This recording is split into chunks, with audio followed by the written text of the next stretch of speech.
Blacksburg, Virginia. Just 150 miles separate this peaceful countryside from its Charlottesville neighbors to the northeast. But when it comes to football, the differences are as distinct on the field as they are off. Virginia's Thomas Jones is the ACC's lone 1,000-yard man. Together with fifth-year quarterback Aaron Brooks, who put up record passing numbers in this game a year ago, the Cavalier offense can flourish by land or by air. The calling card for Virginia Tech, defense and special teams. With 8 men a yard off the ball, these birds have quarterbacks always uncertain of who's coming to dinner. With 10 blocked kicks on the year, they keep punters shaking in their boots. The significance of this rivalry has been passed along from generation to generation. Virginia and Virginia Tech, today from Blacksburg. Hi, everybody. Ron Franklin, and welcome to the great Commonwealth of Virginia. I think we've got a rivalry today that you're really going to enjoy. Now, understand, this one has not received the same kind of national attention as Michigan and Ohio State or Florida and Florida State. But if you live in this part of the country, in the Commonwealth, you mark this day every year because this is their most important college football game. Doug Dowdy is a local author who described it as a clash between backgrounds and pedigrees. In fact, at the turn of the century, it was called a fight between sons of bankers and sons of farmers. Brash frat men going up against stone-faced cadets. But what about the differences today? You don't have to go any further than the campuses themselves. For instance, here in Blacksburg, the main part of the campus is called the drill field. When you go up to Charlottesville, the sons of Thomas Jefferson, they call it the lawn. When Virginia Tech scores here today, there's a cannon that will go off at the far north end of the end zone, and they will cheer wildly.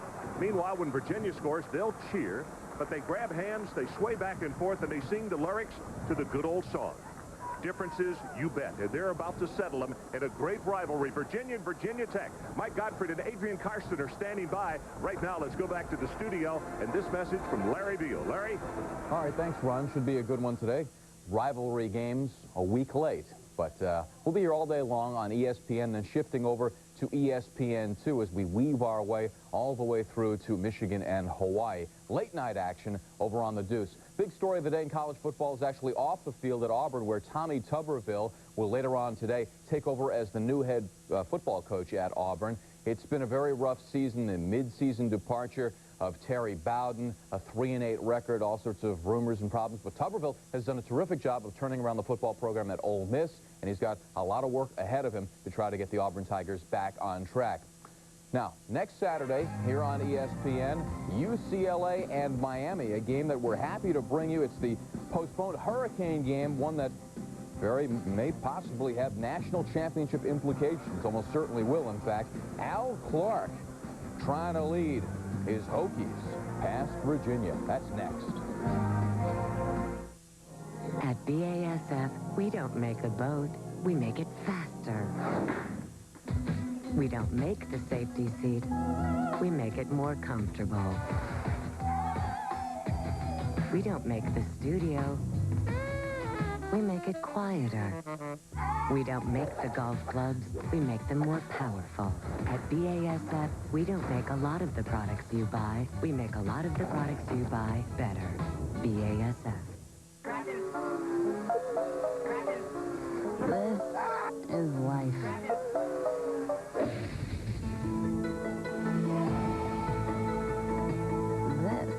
This is getting every mile you can out of life. And this is how you get there. Kelly Charger high-performance tires are engineered for long mileage. Of course, that's no guarantee you'll live harder or go farther. Just an invitation.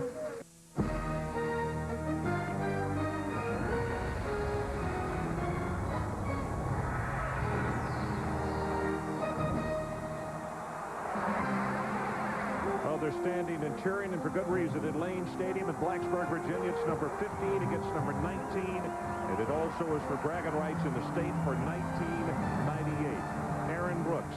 Just a year ago, boy, what an outstanding game he had in this matchup with Virginia Tech. And the Hokies realize that, and Mike Gottfried, they want to make sure that he does not get loose the way he did in 1997. By the way, a belated happy Thanksgiving to you. Thank you. You too.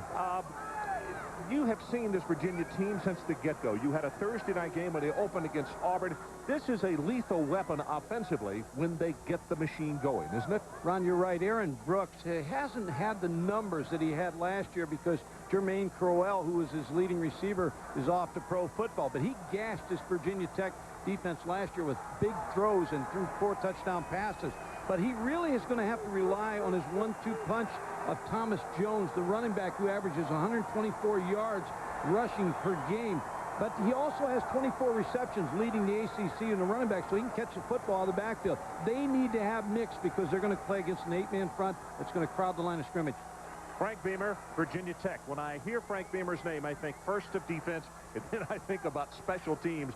It's not a lot of sleep for coaches that have to go against these units from Virginia Tech. No, they put a lot of pressure on you. Defensively, we talked about the 8-man front. They're crowding the football. They're blitzing people. The kicking game, they block so many kicks, and they just put so much pressure. The non-offensive touchdowns under Frank Beamer 8 this season.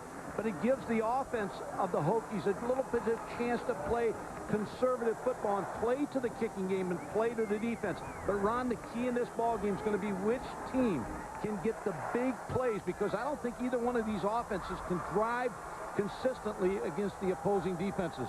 So we will see. Frank Beamer, 12 years at Virginia Tech, 76, 58-2. He's 4-7 against the Cavaliers. And this man, George Welch, 17 years at Virginia, 120 wins.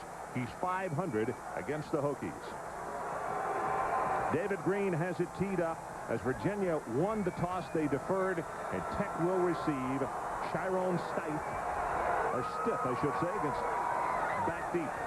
And this kick is going to go off the hands of one of the Hokie players, so that's not going to be a penalty, and out to the 35 as Kendrick touched it, and the Hokies are going to take over with very poor field position. And let's go down and check in with Adrian Karsten. Adrian. Ron, thanks very much, and happy Thanksgiving to all of our friends as well. You know, these very special teams here at Virginia Tech have really become the pride and joy for Frank Beamer. Literally, that's what he calls his punt and kick block teams, his pride and joy team. When he calls them up and sends them into the game, he expects them to live up to their reputation. This unit has blocked more punts and kicks in the 90s than any other team in college football, and that has George Welch scared. As a matter of fact, in the week off prior to this game, Ron, the primary concern in practice wasn't offense, wasn't defense. It's how do we protect the punter? And I'm telling you right now, whether it's an actual block or intimidation and subsequent field position, the pride and joy team will play a role in the outcome of this game. That they will. And Adrian, you can see the officials have changed their mind. They say the ball went out of bounds, was not touched, no possession, and therefore it moves it out to the 35. It's where they take it over. As Pegues gets the first carry, and it gives us an opportunity to give you the Zales starting lineups offensively for Virginia Tech. Clark at quarterback, Pegues, who just carried, and Jarrett Ferguson. The receivers, Ricky Hall, he's the go-to guy, Angelo Harrison, and Derek Carter's the tight end. And up front with the offense, Derek Smith and Dwight Vick. That's the side they like to go to. Both very active, very good offensive linemen at tackle and guard. Ron, big splits on the right side between the right guard and right tackle. Under pressure, Clark couldn't find him open, going to run. Has 5, has 10, 15, 20, 25, loses the football, and who got it? They still scramble at the 41-yard line. Burnham is the man who knocked it loose.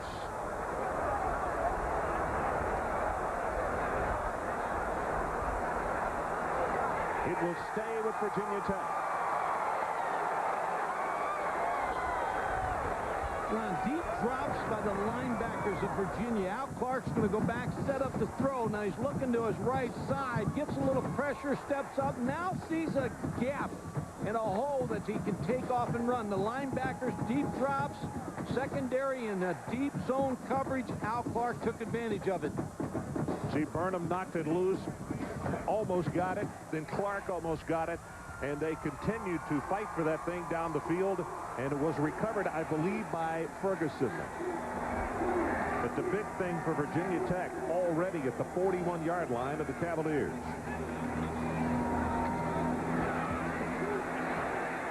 Pegues weaves his way to the 37. A senior out of Thomasville, North Carolina. Virginia defensively, this is the way they look. It is Sanders, Anderson, Antonio Dingle, and Patrick Kearney, the down four. The linebackers, Green, Wally Rayner, and Byron Thweet. In the secondary, it is Harrison Spruill, Legby, and Adrian Burnham, who caused that fumble just a moment ago. They are the safeties.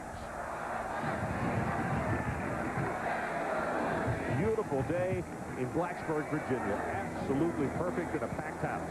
Short drop, quick pass, got it complete to Hall, and Hall is going to be tackled, but not before he picks up the first down at the 27-yard line. And I mean just like that, it is Virginia Tech moving the football against Virginia. Well, a couple big plays on Al Clark's scramble. Tim Spruill made a nice tackle there. That would have been a touchdown because he was isolated on Ricky Hall.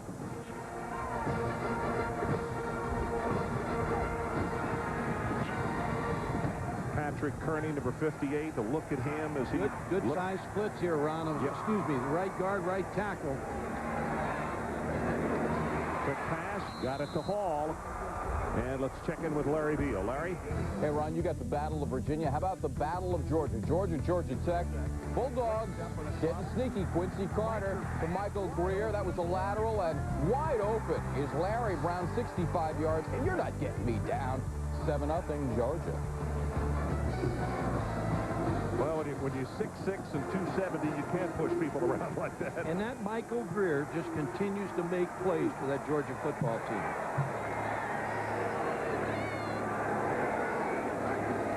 Second down. Pegues breaks one tackle, then being knocked forward by Donnie Green. And the ball came loose, but they said nope, it was dead. And from where they have marked it, he is going to have another Virginia Tech first down. On a high school All-American, Lamont Pegues out of Thomasville, North Carolina, rushed for 6,000 yards in high school. Enrolled in Clemson, played 2 seasons, transferred here to Virginia Tech. Well, he's a very strong runner and has the speed. Now, he can break it if you give him that open. But one of the things that's not a knock, they just say he's a very quiet individual. He doesn't talk a lot. He just gets it done through his actions. From the 15, he gets the pitch. Nobody out there with him to lead the block, and he is going to be knocked back. Maybe a loss of 1 in the play. Well, a nice job by Byron Thweet. First of all, the linebacker, because he played it very well. He was outside. He kept his feet. Adrian Burnham then comes up and makes a hit. There's the Thweet right there with a good play, and then Burnham comes up and finishes him off. So really no place to go on the option. 8th play of the drive coming up. Line of scrimmage just inside the 15. Second down, no score. If you just joined us, we're just underway. About to have played the first 3 minutes of the battle for the Commonwealth of Virginia. Complete to Hall again. As we mentioned, he's the guy they like to go to. Have the completion, but he steps out of bounds around the 9-yard line. So it'll be 3rd down, and they still need about 4 more to pick it up. And Dwayne Stukes again right there to make the play. Little short passing game for Al Clark. Good cushions by the Virginia Tech receivers. A lot of depth by the defensive backs of Virginia. Well, as we mentioned, the 8th play of the drive, they have covered 56 yards and used up just about 3 minutes. From the shotgun, Clark right over the middle. Incomplete, and I'll tell you, that one almost defended by the umpire. He was in a pretty good position there to make the play. Wally Rainier made the deflection and hit Angelo Harrison on the play, forcing this field goal attempt. I mean, he bent down. The ball was right there, so it means that Graham is going to attempt a 26-yard field goal. He's 18 of 28 of the year. Spot is good. Line drive is good. Well, Graham is not happy with it. Aesthetically, it would be around a 4, but on the scoreboard, it's a 3. Let's take a break. We'll be right back. For Dodge Intrepid, we look beyond a great look and took cab-forward architecture to a new place. With a spacious cabin, a very useful pass-through, and a cavernous trunk, Intrepid is an automobile for today, wrapped in a shape for the next millennium. Well equipped for as low as $20,495. This is a handsaw. And this is handy. A cordless circular saw. Powered by VersaVac, built by Black & Decker.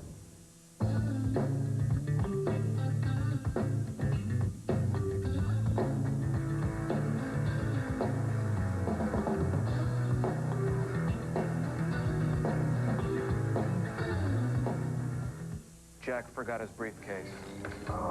I can see him. Don't worry. We both have Nextel. He's crossing the street. Phone him. Nah, it's too easy. I can text page him.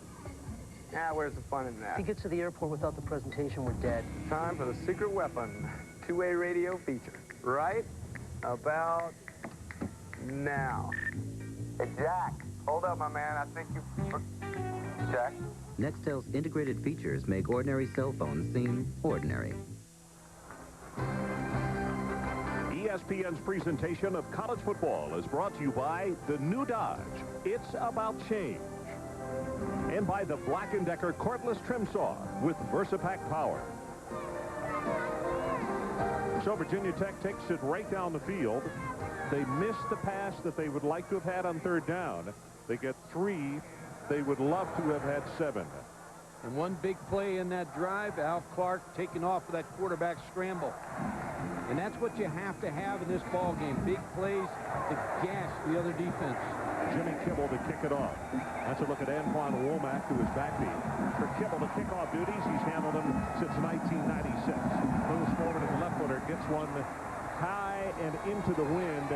Taken at the 2-yard line, and this is Womack. Oh, he gets sent down hard with a chest-high tackle at the 17-yard line. Butler on the tackle as we look at the starters for Virginia. Brooks at quarterback. Thomas Jones and Anthony Southern behind him. The receivers, Hawkins and Wilkins. Casey Crawford is the tight end up front for the offensive line. Watson will get the start at left guard. We will see LaMontagne as well. John St. Clair is the veteran at center. 6'5", 295, and he's out of just up the road at Roanoke, Virginia. This crowd is going crazy. They want the defense to get it done now. Brooks zings it, has it complete at the 40, and that's Coffey. Kevin Coffey bumped out of bounds, but it's a gain of 31 on the play. Corner routes, Ron. Both receivers. Kevin Coffey is going to run a post corner. And you see him work inside. Now he sets up the defensive back, breaks to the outside, wide open. Good play call on the first play by Sparky Woods. Trying to get this defense off on you. And the crowd is reacting to this defense, so you've got to try to take this crowd out early. Mike Charlton is the man that they picked on first down, and you can see he got turned around on the play.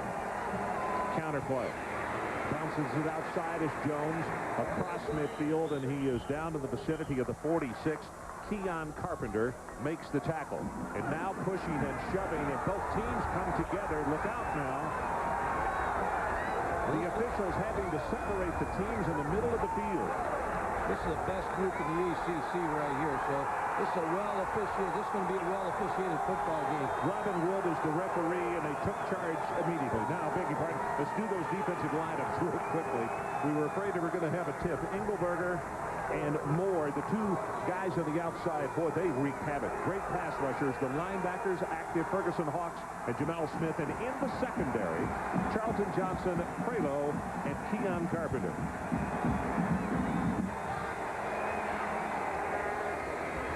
Rolls the pocket, Brooks pats it, gets it complete, and he's got it to number 7, Terrence Wilkins. Wilkins hit immediately by Lauren Johnson. But another first down. Yeah, and Terrence Wilkins, Ron, when you look at his statistics, Jermaine Crowell graduated, went into pro football. He's their leading receiver. When he came to Virginia as a running back. They had Tiki Barber. They moved into wide receiver 2 years ago. 38 pass receptions for 670 yards, but only 1 touchdown. clock about to go under 10 minutes to play, opening quarter. Virginia Tech took it right down the field on their first possession. Now Virginia doing the same thing. They set up the middle screen, and they've got it at the 39 to Thomas Jones, and boy, he gets it backed and knocked out of bounds quickly by Keon Carpenter. Well, this is the benefit, just like watching Virginia right now offensively. When you have a rival, you know everything about the rivalry. You know everything about the other team, what they do.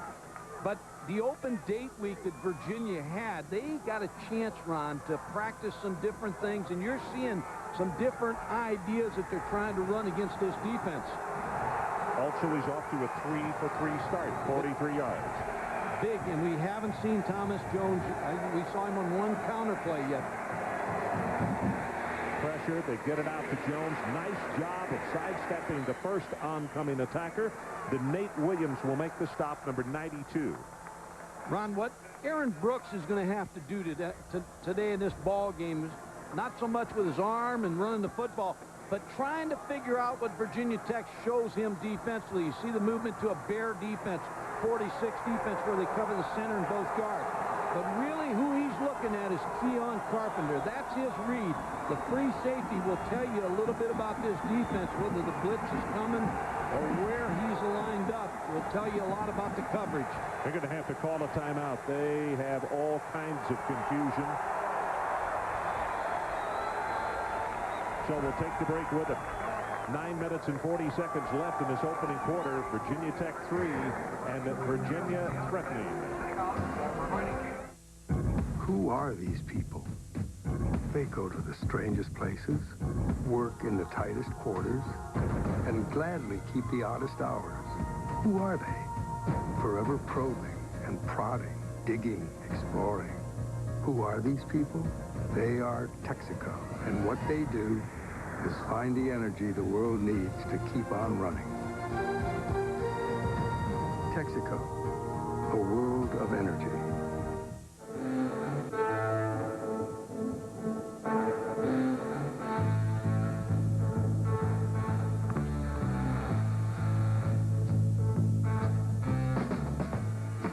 With help from Enron, the division of Lockheed Martin has discovered smarter ways to manage energy, smarter ways to buy energy, finance it, and use it, which means they can spend more time in areas where they feel more comfortable. Where can Enron help take your business?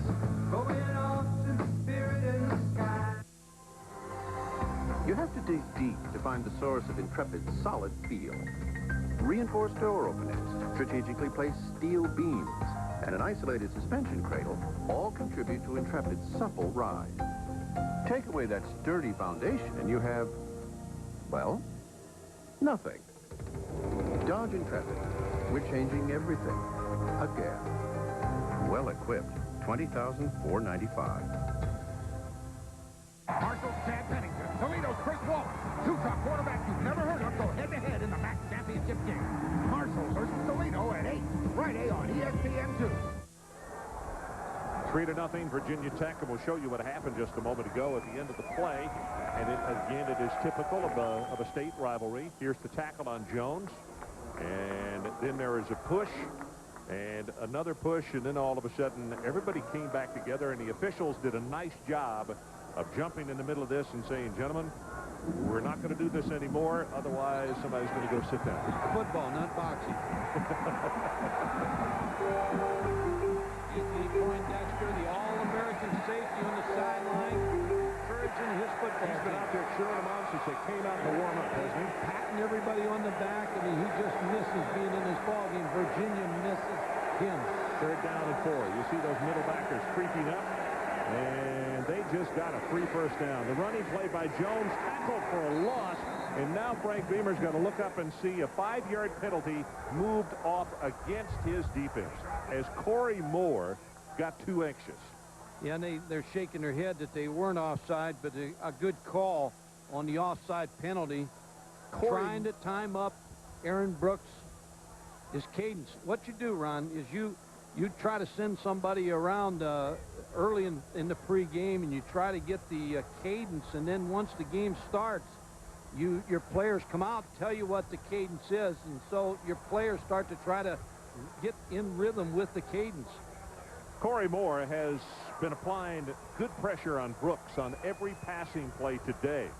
So just anticipation at that time, not good anticipation.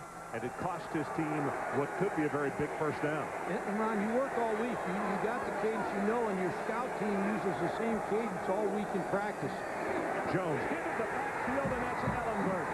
Oh, my goodness. As soon as he got the handoff, John was there, and the big junior out of Springfield put him down. And, Ron, how many times have we talked about former walk-ons? He's a walk-on here at Virginia Tech. Bud Foster said, the defensive coordinator, he's a playmaker. He loves the game. He just fell through the cracks in the recruiting. But you can see a little inside move, and he makes the hit on Thomas Jones. Well, he has made a gigantic impact with his defense. And the thing that the coaches say that you got to love about him, quiet kid who just goes about his business. An All-American. He is an All-American football player. Second down, the corners move off this time. No bump. Brooks zings the pass. It is tipped and almost intercepted. Lauren Johnson got a hand on it, and then it was almost picked off by Prelo. Ron, that's a combination route where you've got, it's a smash route. The inside receiver runs a corner, and the outside receiver runs a flat route. But you're going to watch Lauren Johnson here. Now, he's sitting right here playing this receiver, but he's going to drop back here to try to affect the corner route as soon as he sees Aaron Brooks throw that football. So a huge third down play, and we checked Braverman. His longest field goal on the year is 47 yards, and if they had to kick from here, it's exactly where it would be if they don't pick up anything on this one. Pressure is on.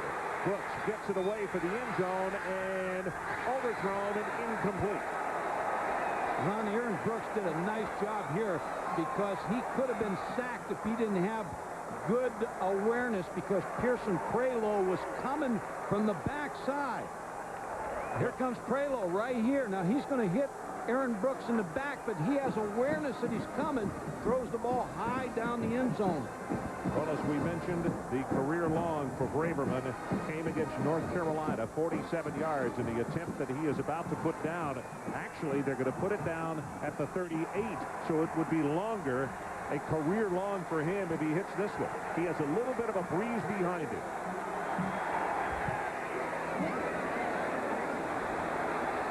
Wide left, had the distance and pushed it left.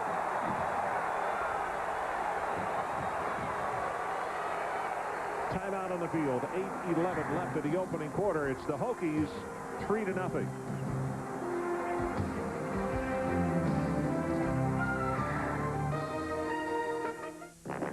Hey, we were...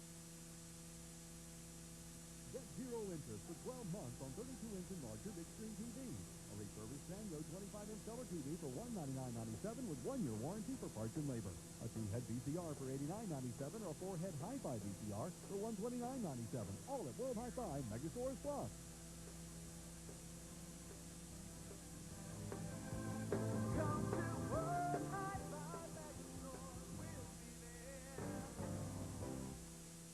Own a piece of NASCAR history. For the very first time ever, Dale Earnhardt in the Coca-Cola #3 and Dale Earnhardt Jr. in the Polar Bear Coke #1 share the track during NASCAR's race in Japan. Now you can own the collectible cars. Get them today at Pit Pass in Cartersville, but you must act now. Only a limited number are available. If you're a serious NASCAR collector, this is one offer you can't pass up. Call 770-386-1040 or visit Pit Pass at 103 South Dixie Avenue in Cartersville and get yours today. Pit Pass is your NASCAR superstore. Diego Chargers. It's an ESPN Sunday Night Football war. Which Bronco? You know, it's a Bronco that gets the migraines. He doesn't get them anymore because he drinks orange juice. He drinks orange juice? It has nothing to do with orange juice. It has everything to do with orange juice. ESPN Sunday Night Football. The Broncos against the Chargers. Have any of you guys ever tried an Orange Julius? Because they're really delicious. 9 plays, 52 yards for Virginia, but that kick had the distance, but he pushed it, and it just went wide to the left. So on the sideline, the defense talks it over, whoops it up a little bit, and for good reason. Virginia moved the ball on Virginia Tech, but they bogged down and couldn't get the big play. Stiff comes in a tailback, number 38, replacing Piggy. They fake it to him. Clark has to hurry to get it away. And there's Ferguson, and the fullback gets by the first tackler and is going to take it to midfield. 19 yards.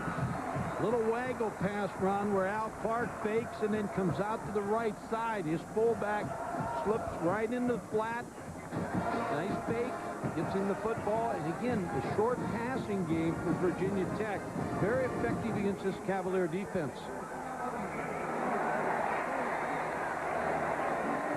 Ferguson and Stiff again, the setbacks for Virginia Tech. Stiff with the pitch.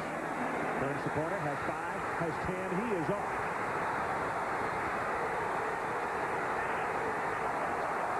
Touchdown, Virginia Tech. 51 yards.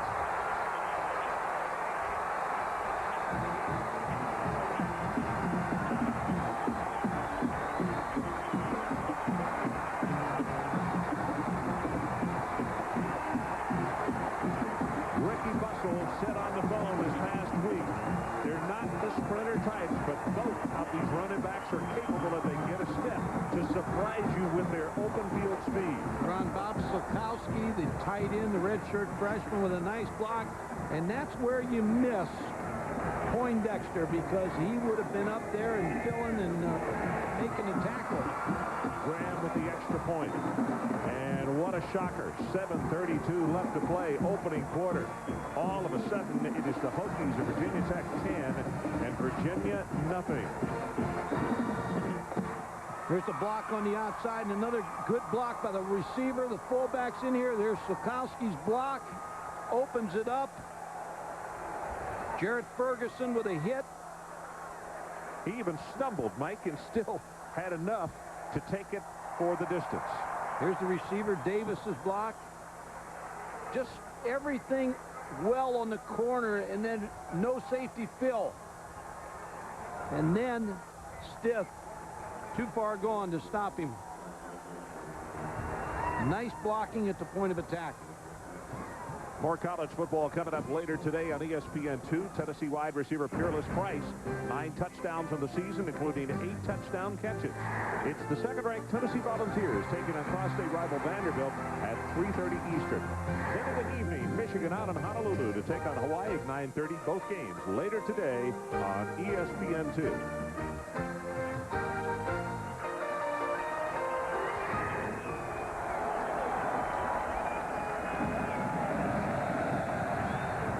With the kick. From the 10, fumbled momentarily.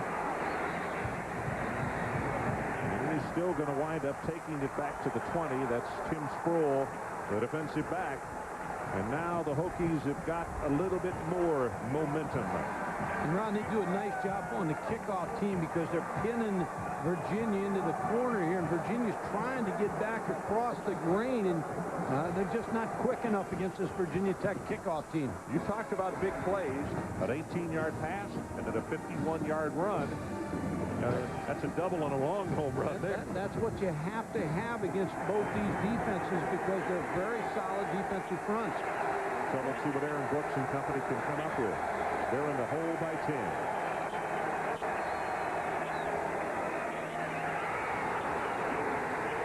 Ball is loose, and it has been recovered by Virginia Tech. Ferguson, I believe, Lorenzo Ferguson.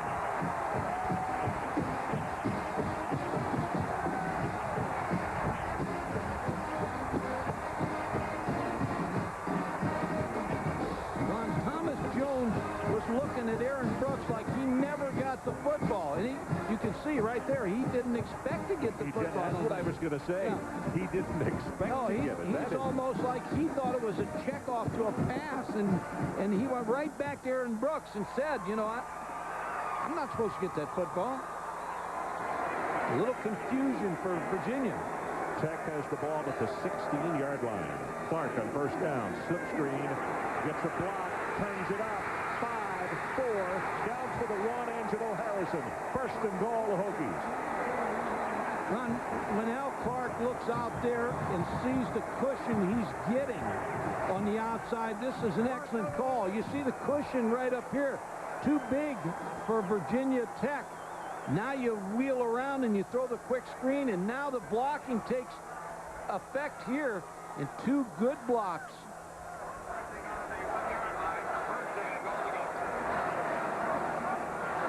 Now there's a player down at the one of the Virginia defensive players injured on the play, and that's the reason for the stoppage. The football is sitting just beyond, it's Maurice Anderson. The ball sitting just beyond the 1-yard line. And I mean, things have happened so quickly in this football game. George Welch has to be looking around saying, what in the world? I mean, we're down 10. We give up the long run from scrimmage. Then we fumble on a play that was obviously an offensive miscue, a mental mistake. They're about to go down 17-0. No, and you go down 17-0 against this defense, you're in trouble. Then they really can't gamble, right? No. They need a great effort out of their defense right here. Pegues is the man at the top of the aisle. Power set to the left. Pegues with the handoff tries to go over the top, and he will not get into the end zone. Alegbe, one of the first men to get there. Junior out of Teaneck, New Jersey. Ron, this is where you need your defensive linemen, Maurice Anderson and Dingo and Kearney and Sanders, to dig in and just get as low as they possibly can get and get penetration.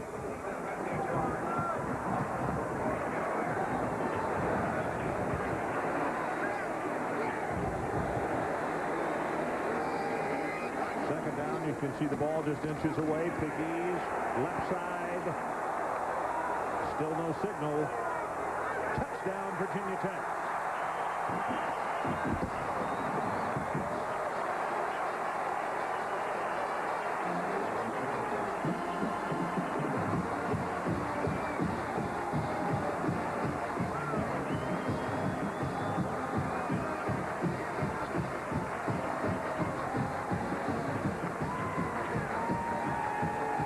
George Welch, you saw him just a moment ago, pacing. But the Hoos have really dug themselves a hole early. Still 6 minutes to play in the opening quarter as Shane Graham makes it a 17-0 Virginia Tech lead.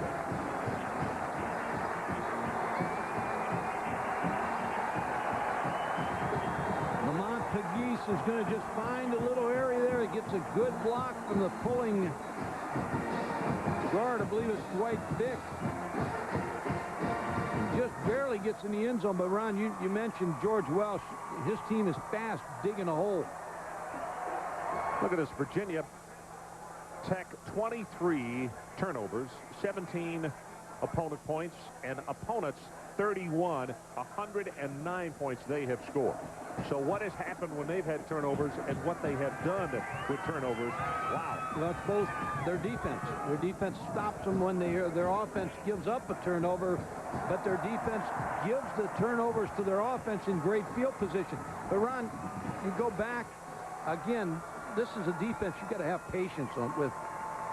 Adrian Carson's down on the sideline, and he can feel that emotion. What do you got, big guy? Emotion and then some. The Hokies had something to prove here, Ron. It started when Virginia last Monday accepted their Peach Bowl bid. So the Hokies took that, all right, they want to come down to our place. They've already, quote, picked their bowl. We're still playing for something here. Then it all culminated in pregame, Ron. All the seniors saw a couple of Virginia Cavaliers stomp on their logo at midfield. That's all they needed. They have something to prove, and they're doing it right now. Well, they... Since then, the stomping has been all Virginia Tech. Wow. Kibble's kickoff. Womack from the 7.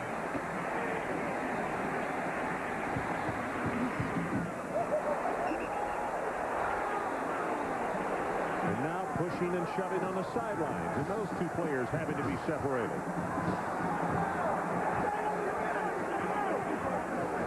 Well, the officials again right on the play.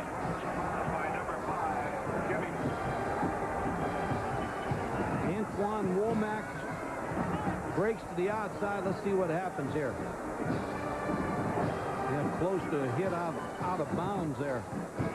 And then the push. That's Kibble. That's the kicker. Kickers don't get many hits. No, but you know what? Now, he's lucky he didn't get kicked out of this ball game, which really would, if Virginia comes back, which you think they will, that would really be a disadvantage for Tech in a close ball game. Well, we may have a penalty flag right here on the kicker. 15 yards, I think Frank Beamer would say inexcusable, but if he gets kicked out, and that's what I'm anxious to hear.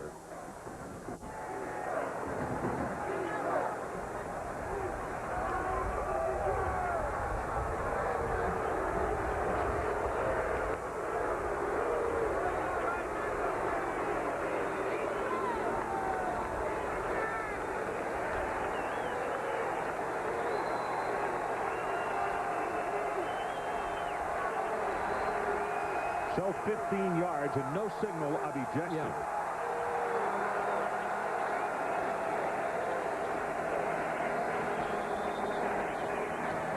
Thomas Jones runs it back into the boundary, and he gets belted out of bounds by 5 Virginia Tech defensive players. Michael Hawks was the first one there.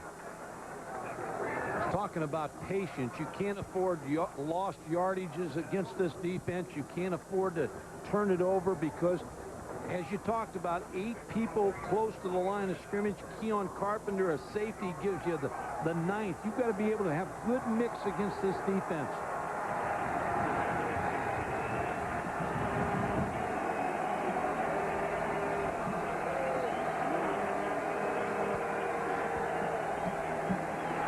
Play action. There was no one there to play action to, and he still hits Wilkins.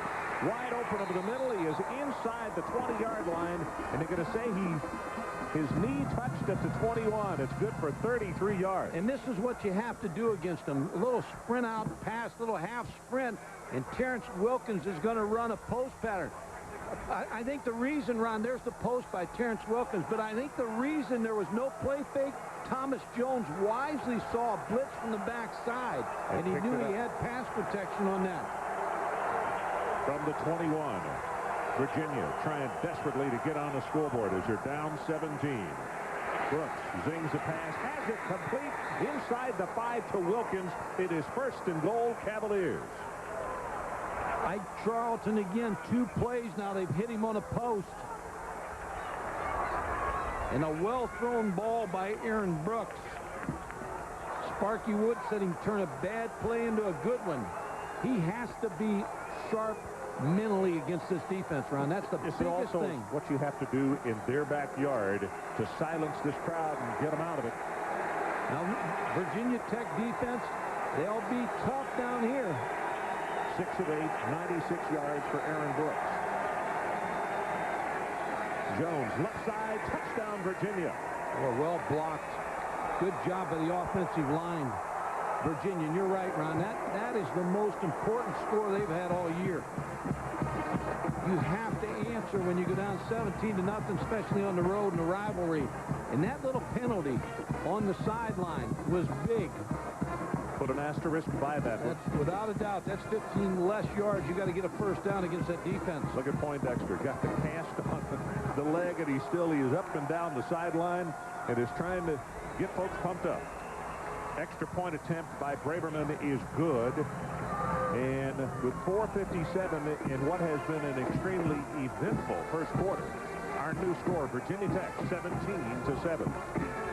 Thomas Jones just following the blocks. Virginia Tech defense, it's very good goal line defensive football team, got knocked off the ball. Casey Crawford with a good block. Evan Routson, John St. Clair. Well, the offensive line averages 298 per man. Virginia Tech's defense is 261. And right there, they used that extra almost 30 pounds per individual to get them off the line of scrimmage.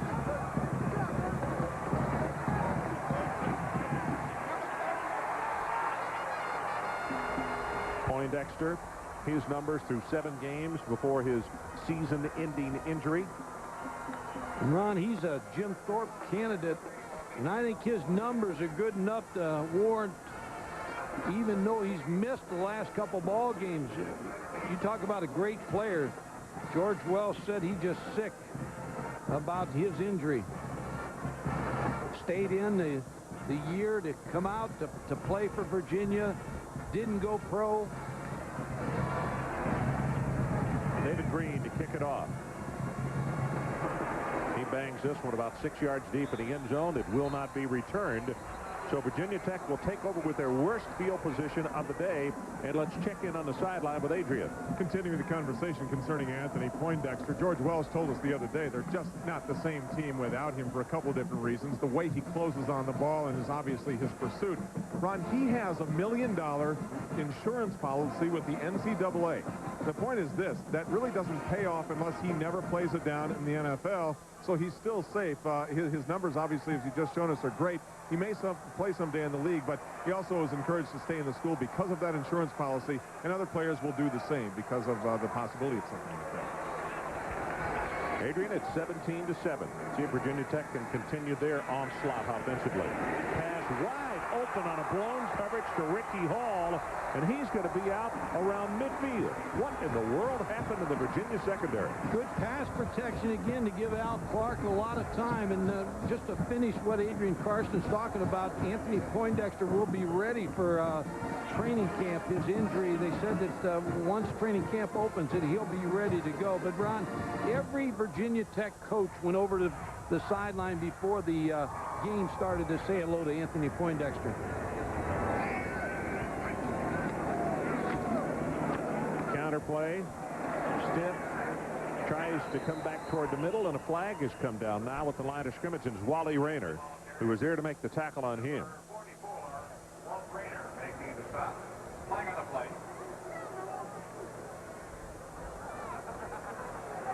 What do you call tripping? Leg whip.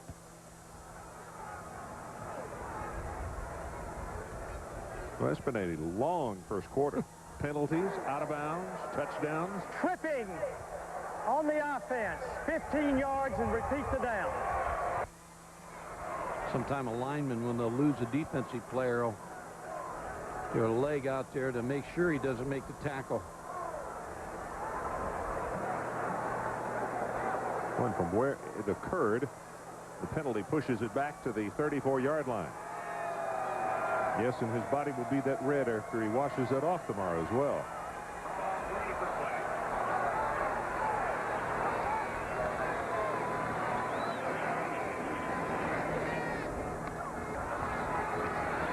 Running play. Baywa is right there, and Steph can go nowhere. So it's going to be a second down and long for Virginia Tech.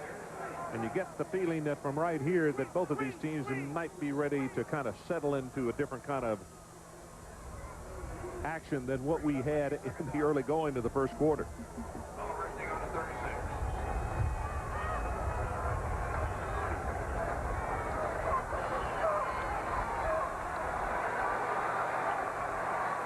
(17-7). Virginia Tech, second down at about 25 yards for the first. Out of the shotgun to give us to Ferguson, and Ferguson's going to be wrapped up at the 41. Nice tackle, Ron, by Wally Rayner. Again, he's had 118 tackles last year. He had 118 tackles going into this game. Rick Lance, the defensive coordinator, says he's as good as any linebacker in this ACC. Boy, he played off the blocker and made the tackle. Senior out of Charlotte, North Carolina. Third down. The line to make is all the way down at the 39-yard line of Virginia. The Virginia only with a three-man rush. Clark going to be sacked at the 34. John Duckett came in to lower the boom on him, a freshman out of Lexington, Maryland. A little delay by John Duckett. I was watching him. He's playing the backs, and the backs didn't release. They stayed in the block. So that brought him in to make the tackle on Al Clark. Kibble handles the punting as well. Terrence Wilkins is the deep man. And into the wind, this punt's going to hang up there a little bit. Wilkins runs away from it. And Instead of catching it, it cost him about 12 more yards. Dead inside the 20. Well, it's been a terrific week of college basketball on ESPN. And coming up tonight, the championship game of the Puerto Rican Shootout at 8 Eastern. Fifth-ranked Maryland taking on Pittsburgh, who are fresh off upset of both Xavier and Kentucky. Then at midnight, the Great Alaska Shootout, #1 Duke, meeting 14th-ranked Cincinnati in the title game from Anchorage. Ron, the biggest weapon Virginia's had so far is Terrence Wilkins. See if two post patterns. See if they look to #7 again. Anthony Midget is out there working on him right now. But they go with a running play. Thomas Jones, only a couple of yards in the play. Been a busy couple of weeks. Now let's check in with Larry Beal. All right, Ron. Georgia and Georgia Tech, the Yellow Jackets packing some sting with that offense. Joe Hamilton can throw the deep ball. Kelly Campbell running underneath at 55-yard hookup, and that game's tied at 7. Well, Jones with the carry right there. It's been a busy couple of weeks for his parents. His little brother's in the state playoffs. The mom is over watching that today, and his father is here watching this game. Pumped once, goes on top. And the defensive back, whoa, there comes a flag in, and that's on Lauren Johnson. And he is asking to say that the pass was uncatchable. They may pick this one up.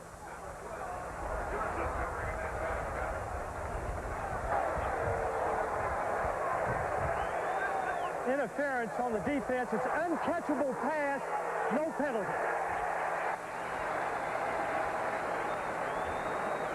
Again, a good call. Official's right on top of it. Kevin Coffey's the receiver. Number 12, Lauren Johnson, just kind of edging him out of bounds, but the ball was way high. It also was 5 yards out of bounds. All right, so it is 3rd down. They need to take this out to the 30-yard line.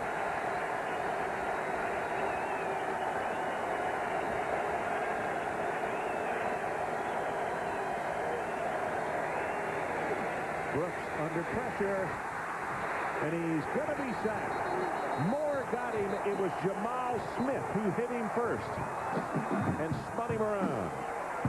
Ron, Thomas Jones really did a nice job on this play, the running back for Virginia, because he made the block to give a little bit longer. Pearson Prelo was coming from the left side. Thomas Jones picked him up, but Aaron Brooks still couldn't get the ball off. Watch Thomas Jones cross over right here to make this block, to give him a little more time, but broke down inside. Scott's punt way back at the 34-yard line, Angelo Harrison, and he will be able to bring it back for a return of 7, but that is a 46-yard kick by Donnie Scott. 59 seconds left in this very long opening quarter from Blacksburg, Virginia, and the Hokies leading 17-7. Virginia Tech's had a lot of success throwing on 1st down. Real quick throws. See if Al Clark goes back to it.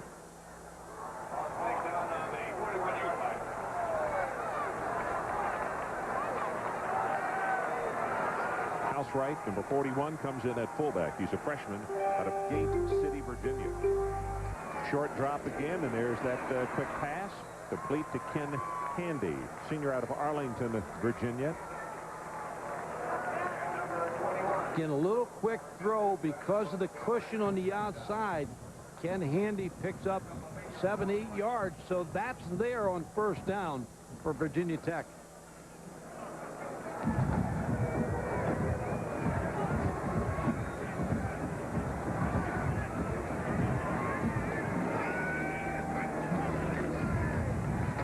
Big Ease tries to bounce it outside, and then he tripped over his blocker.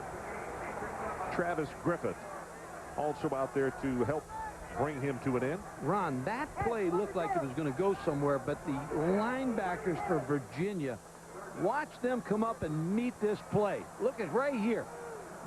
Both linebackers, Rayner, and I believe it's Donnie Green, just take on the blockers and push them backwards and make the play. That's how you take on a play as a linebacker.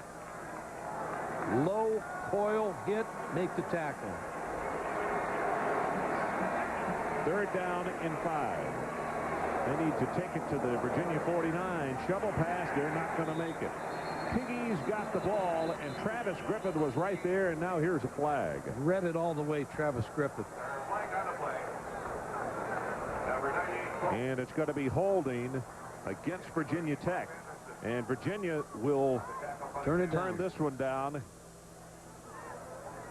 Game's now settling into a defensive game.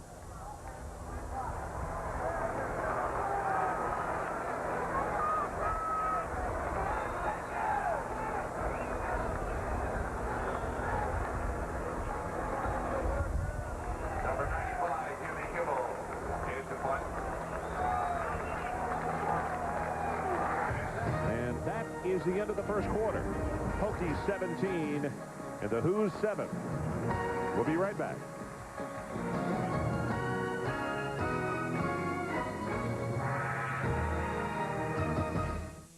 State Farm presents Rules of the Game. We're talking about line of scrimmage play. In this play, the defense penetrates the neutral zone, which caused a reaction by the offensive lineman. What's the call? I do kitchens, I do bathrooms, I do family rooms. I do not do insurance. I want to be treated like I feel I treat my clients. I want to be treated like I am their only client. Michelle Duthman treats me the same way I want to be treated. I have my cars, all of my household. I need somebody that I can get advice from. I know that when I need them the most, they're going to be there. Get to know your State Farm agent. It's a great relationship. We're talking about the line of scrimmage. In this play, the defensive team penetrated the line of scrimmage, which caused a reaction by the offensive team. Defensive offsides. Rules of the Game has been brought to you by State Farm. Like a good neighbor, State Farm is there. To see a bit of what makes Dodge Intrepid fast, let's cut to the quick. It has a sparkling 200 horsepower gem of an aluminum engine. Grippy independent suspension, crisp steering, and a highly functional driving space. Intrepid demonstrates a lot of powerful thinking, no matter how you slice it. Well equipped, $20,495. Toll Patrol from 1-800-COLLECT. Attention citizens! 1-800-COLLECT is now 10 cents a minute every evening. 10 cents a minute? That's cheap. Isn't saving money fun? 1-800-COLLECT, 10 cents a minute every evening. There are other ways to get to work, but nah.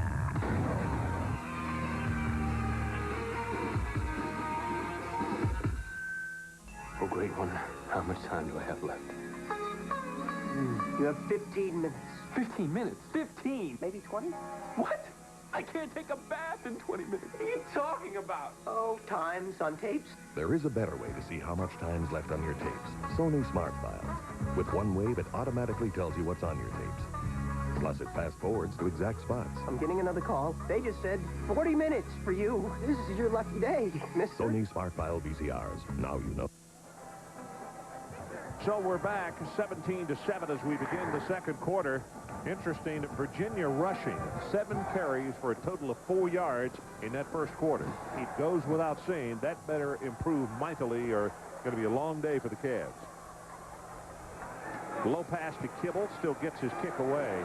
This is a great high coverage kick. And in fact, it's going to hit in the end zone. Wilkins had no chance on that one. And there is a flag down at the line of scrimmage.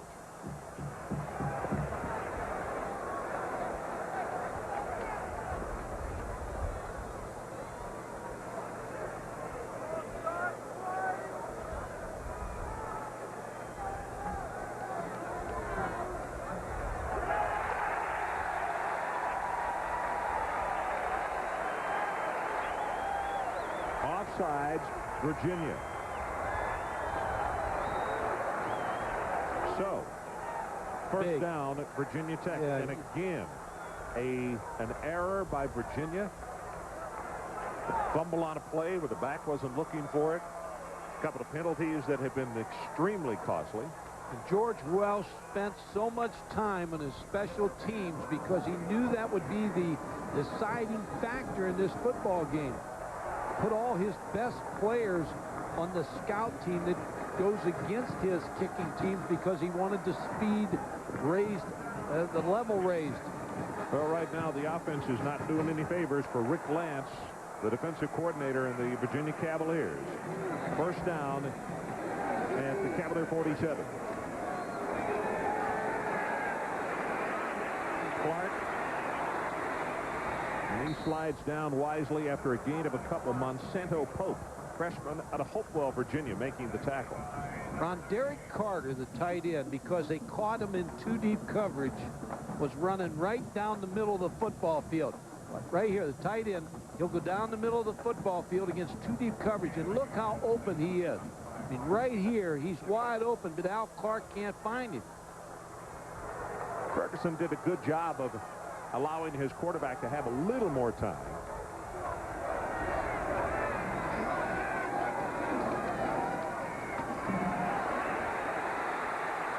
Stiff inside the 30-yard line. Actually, going to say his knee touched at the 31, and it's a gain of 16 from scrimmage.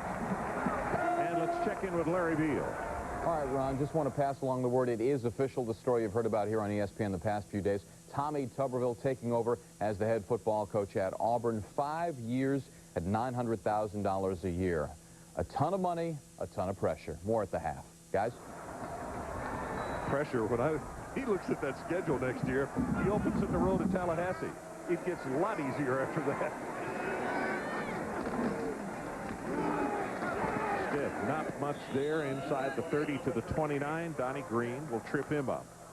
You and I have talked about this. You know, it's a unique situation when in league you make a coaching change, and I'm not so sure. Of course, obviously, that goes without saying. It's done and done a lot, but players can't transfer within the conference without sitting out sometimes. Makes it tough on the team that loses it in the conference, a coach.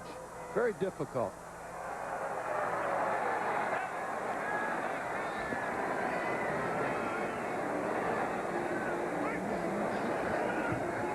This time they roll the pocket. Clark, boy, just ran. He didn't see that defender kind of hiding behind the blocker, but Patrick Kearney was right there and knocks him down for very little gain. So now it's going to be 3rd down and long. They're going to take it to the 21 to keep this one going.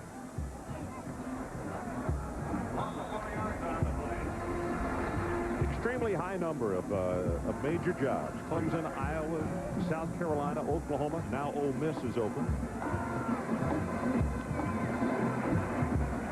Might make you a wager that the next contract for the next coach at Ole Miss says you can't go within the conference. Well, I think that's a wise move. Right over the middle. That is knocked away by Spruill. What a nice job by Tim Spruill. Clark was looking maybe for a flag because he did knock it down well with the right arm, but he thought his left arm was in the small of the back. Tim Spruill didn't start the season, but was a backup, but really has come on, according to Rick Lance. Uses his right hand. No, it's good coverage. I like the coverage. I know you're looking. That was interference. 50-yard attempt. High pass. Plenty of distance. Good heavens. Downtown, and it's good. His career long is 53, and we'll see if they say officially 50 or 51. Sells the timeout with 12:09 left until halftime, and our new score, 20-7. We don't build commuter cars or get you to work fast pinstriped cars. We don't build cars, period. We build the 205 horsepower, get out of town fast Isuzu Rodeo.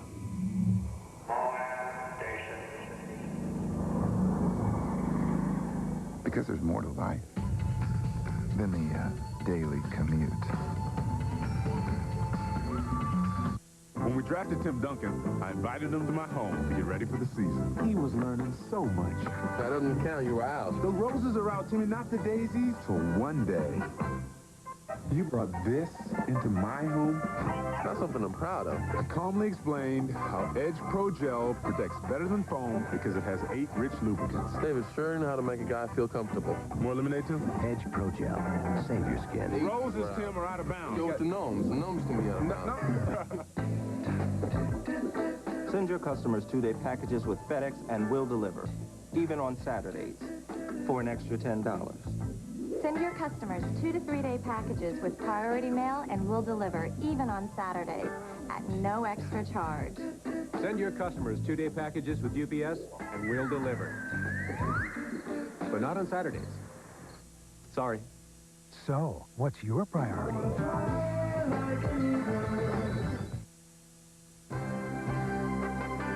ESPN's presentation of college football is brought to you by Edge Pro Shave Gel. Lose the foam, save your skin. And by Isuzu. We don't make cars because life is too big for cars. The War Memorial Chapel at the north end of the Drill Field Drive here on campus at Virginia Tech University. Antoine Womack is the deep man as Jimmy Kibble prepares to kick it off. Kibble hit that thing from 50 and had a lot to spare. He did. He pounded that one. Good explosion. Here they come with something different on the kickoff, moving one of the men around. Womack for the 4. Pollard at the 20-yard line.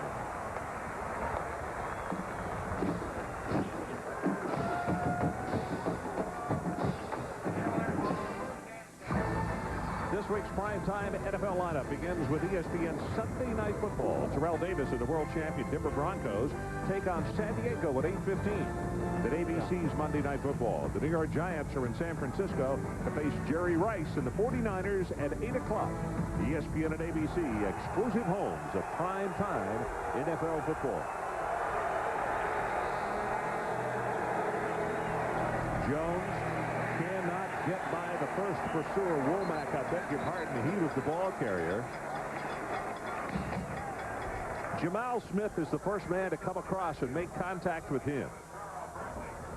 Adrian Karsten, what do you have for us? Got George Welch, who's very frustrated, and here's why, Ron. He's telling the rest of his staff, we need more yards on first and second down. He's afraid they're so intimidated by these special teams by Virginia Tech. Once we get to third and medium or third and long, we're already thinking punt. We need to make our hay first and second down. Adrian, while you were talking, we showed a graphic that says 4 yards rushing on the afternoon for Virginia. Got the pass. There's Wilkins again. And I'll tell you, Wilkins has been the only weapon. Well, when you hit them with the post pattern that they did in the first quarter twice, then the post corner becomes open because you overplay the post. Corey Moore had a shot at Aaron Brooks again from the backside, but Brooks just delivering the ball on time to Wilkins. Wilkins has been hot. 4 catches for 78 yards, averaging almost 20 per reception. I'd say he's been hot. Virginia Tech bounces around defensively, and that running play is just not going to go anywhere. Engelberger on Womack. Ron, just before the snap of the ball, Virginia Tech stems again. They stem into the 46 defense, the defense that Mike Ditka and Buddy Ryan made famous with the Chicago Bears. And all of a sudden they shift into that. It's very difficult to run against this defense because they got you outnumbered. And you can see Thomas Jones just trying to get anything he can get on the play. Engelberger was shaken up on that play, Mike, and we'll try to get a check on him as the trainers came right over to check him out. He's sitting up on the bench. Straight ahead with the handoff and almost breaking into Anthony Southern. He's going to take it to the 45. Chris Cyrus, who was in replacing Engelberger, made the tackle. Well, why tackle 6, Ron, which is this defense? Now, several years ago when things weren't going as well as the fans expected, they said, well, we've changed our defense. They said it's antiquated. So they said, okay, we'll run the 4-3. It's still the wide tackle 6. And they love it here at Virginia Tech. Third down. Line to make is the 48. They're 0 of 2 on third down conversions. Brooks going to run it. turns it upfield, and he will have the first down for Virginia. He's going to take it to midfield. Lorenzo Ferguson makes the tackle and run. Lorenzo Ferguson, when you run a wide tackle 6 defense, you have to have 2 outside linebackers that can play against the run. They can line up against the tight end or tackle. He can also go out and play against a wide receiver, and that's what Lorenzo Ferguson's job description is. He's asked to do an awful lot in this defense. Yep, there's that stem again. At the last moment, Virginia moved even, and it's going to cost them 5 more yards. Billy Baber, tight end, just was affected by the stem. Dead ball. False start. On the offense. 5-yard penalty. Preach it down. Sparky Woods, who did a nice job last year against this defense, he gouged them, and you talked about it in the open. Last year, Aaron Brooks had 23 of 34 in the throwing game for 390 yards and 4 touchdowns, and that's what you have to do against a wide tackle 6.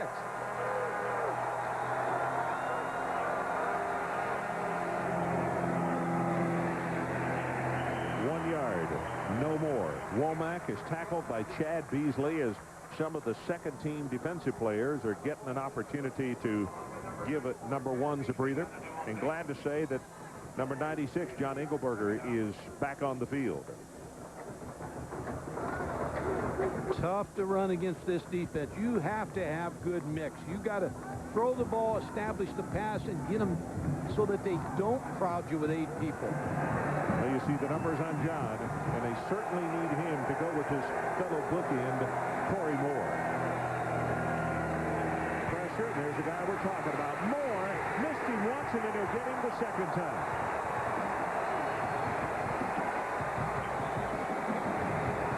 Wow.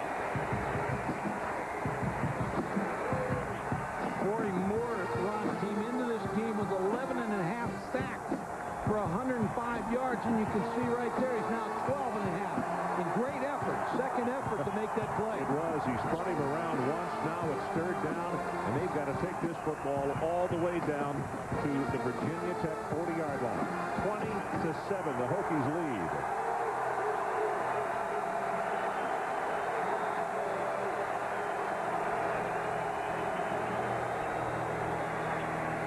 Brooks drills it, has it complete, and that's enough for the first down at the 38-yard line. And guess who? Terrence Wilkins. With that catch, he's going to be averaging over 20 yards a catch. Ron, you almost, against Virginia Tech, you have to establish the pass game. That's really, you have to say to them, hey, you can't cover our wide receivers one-on-one. That's Anthony Midget against Terrence Wilkins. Until you get them off you, you're not going to run the football. You can forget about it. You have to have good mix, and you have to establish the pass first. You know, if I were Anthony, I would have changed my name. No offense to his family. He's going to play football. Anthony, big guy, or huge, or something. Not midget. Wide open over the middle. Oh, my goodness, and Anthony Southern dropped the football. Obviously, linebacker coverage, somebody forgot or missed. They caught him on it last year, and I was talking to Sparky Woods. He said we snuck the fullback out of the backfield on a play and caught him for a touchdown last year. They did the same thing this year, but this play just goes awry. Aaron Brooks has Anthony Southern nicknamed the bus, but the mini bus couldn't hold on to the football. Whew. 8 of 12, 134 yards. The numbers on Brooks. And that completion, or incompletion right there, cost him a very easy touchdown.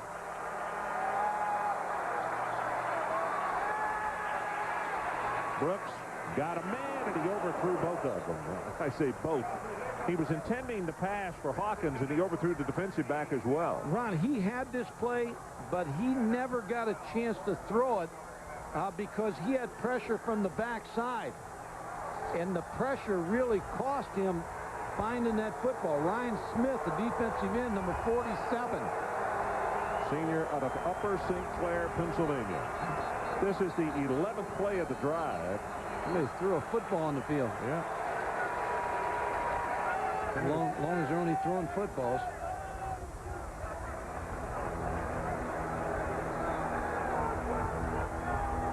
Was it the Cubs? I think the kicker, and there may be a, was there a hole in that net over there? Everybody looked totally surprised on that one. Yeah, there is a hole. Okay. Thomas Jones back in the ball game at running back. Third down. Line to make is the 29. Brooks, good protection. Now it breaks down. Gonna run it, and he slips down at the 34. He was trying to put a move on Jamal Smith, and you could see very upset that he slipped down because I believe they're out of range, particularly into a slight breeze for field goal. Ron Lorenzo Ferguson again. We talked about him earlier. What all he's asked to do. Here he is in coverage, reading the quarterback Aaron Brooks and trying to get in position to make the play. But Jamal Smith made the play on him as he slipped. Well, they're out of field goal range, but George Welch says we're down 20-7. 6:27 left until halftime, and I'm going for it. And better figure that he's going to try to get the ball to Terrence Wilkins. Right up in the middle, Thomas Jones, and because of a good double team tackle, he won't have it. Jamal Smith, the first man to get there.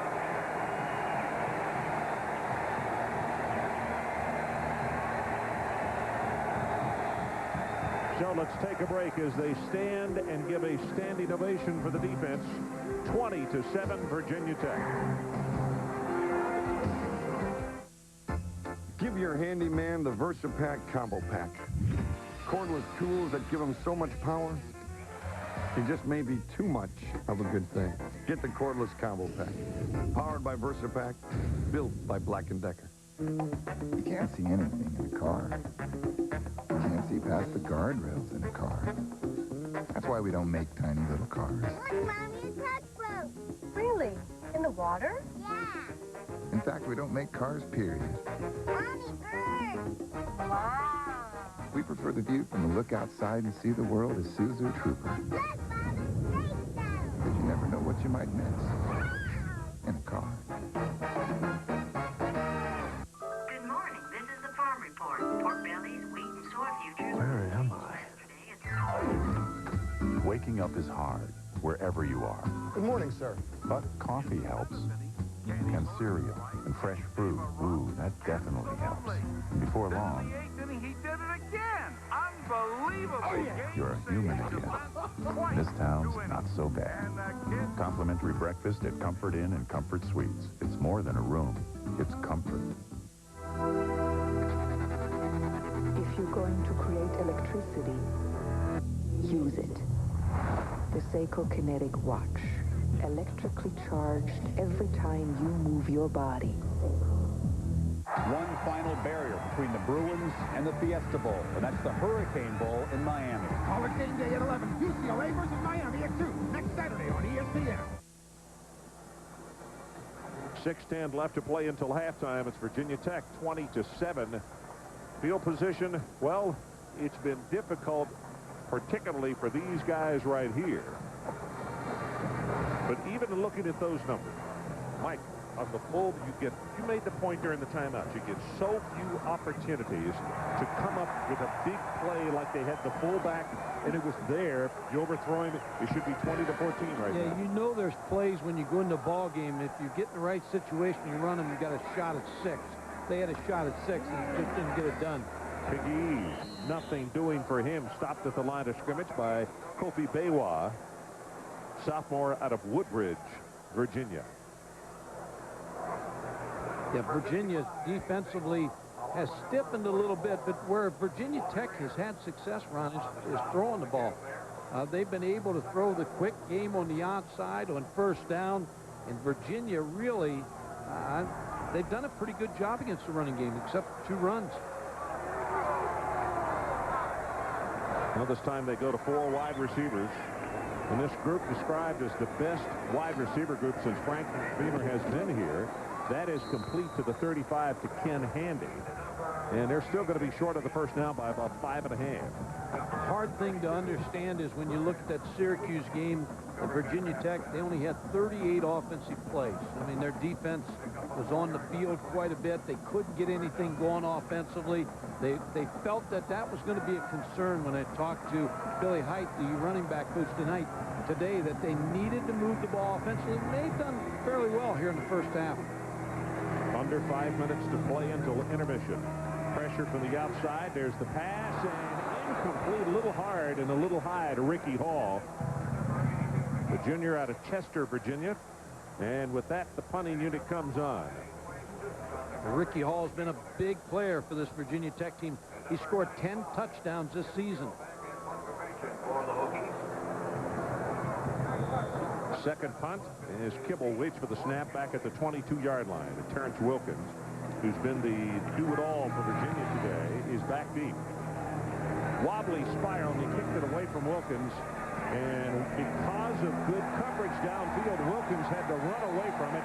And that thing has just been touched dead at the 9-yard line by Corey Bird, 56 yards. And Kibble again, Ron, he was almost in a fight again. A coach had to grab him and then send him off the football field because they're concerned about the same thing you talked about, getting kicked out of the field. Well, let's take a break. We'll be right back.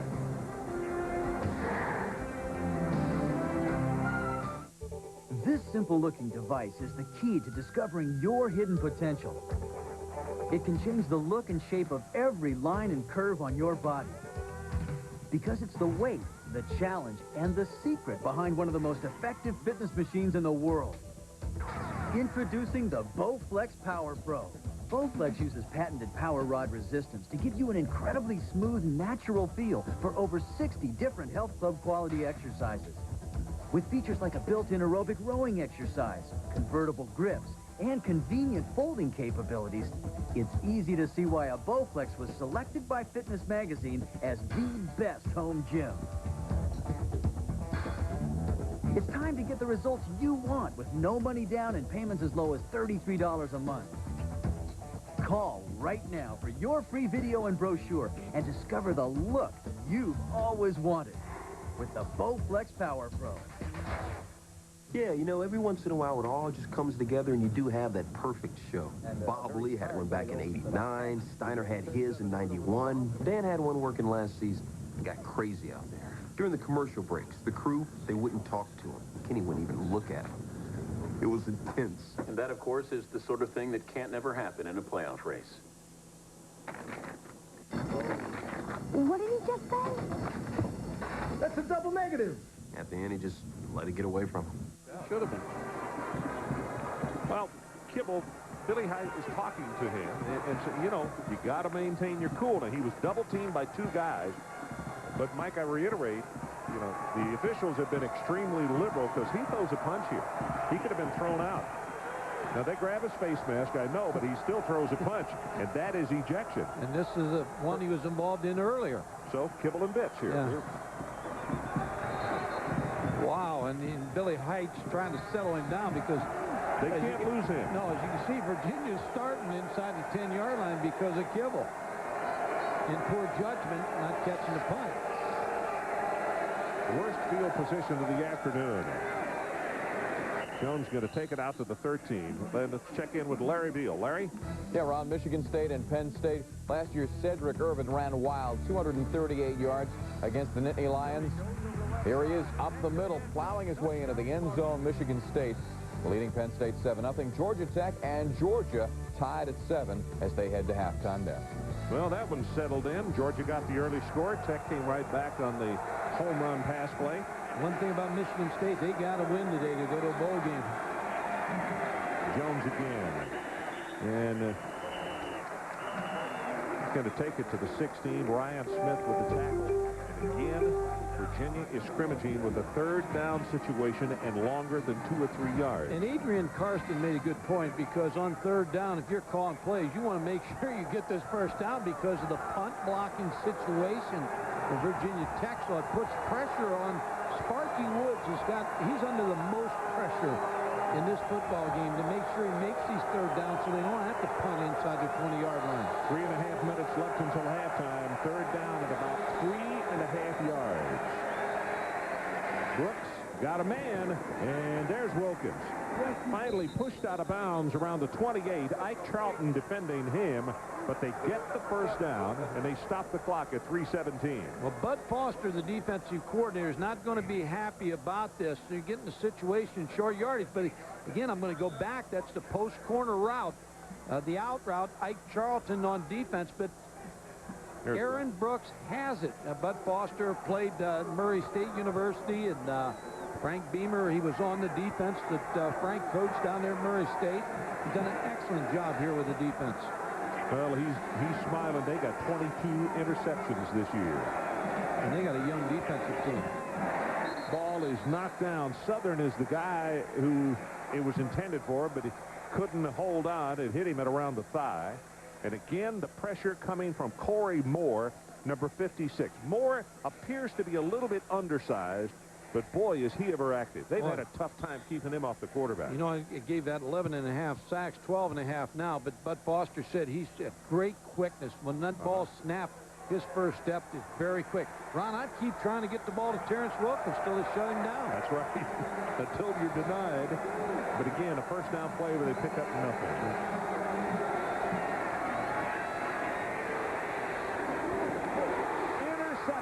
Interception number 23 in the year, and Johnson could score.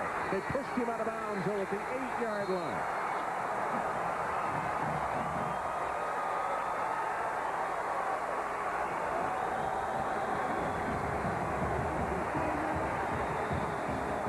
Well, we just talked about it.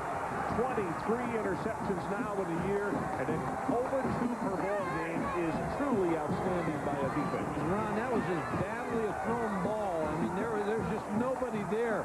Under pressure, he throws the football. There's not even a receiver out there.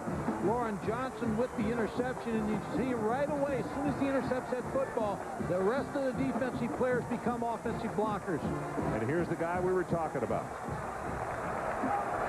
They tried to hold him, and they couldn't even hold him. So Virginia Tech trying to salt this one away just before halftime. Stitt denied the end zone at the 1.5. Byron Thweet making the tackle for Virginia. Boy, going into this ball game, Aaron Brooks, 9 touchdown passes, 8 interceptions, add a 9th, and that's what you can't do against Virginia Tech. No lost yardage plays. You can't throw the interceptions. You can't put it on the ground. You've got to be very patient against them. Power eye set to the right this time. Stitt is the man at the top of the eye, number 38. He gets the handoff. Touchdown. Whoop, they still haven't signaled. I thought he got the ball across. Did he get hit? Wally Rayner is the man who came across to stick him.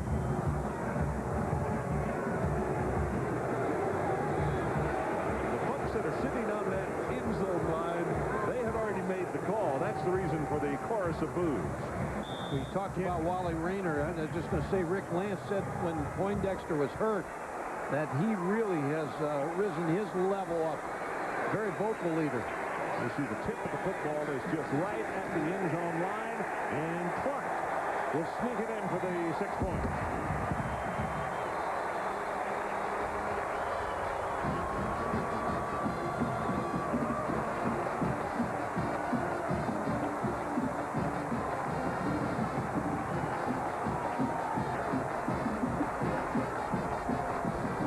Keith Short snapping the ball with the lead block, and you can see the reaction on the Virginia side of the field. Aaron Brooks thinking, wow, that interception I just cost us a touchdown, and all of a sudden it is 26-7. And they're going to go for 2, Ron, to try to get it again. The 2-point play to get up to 28.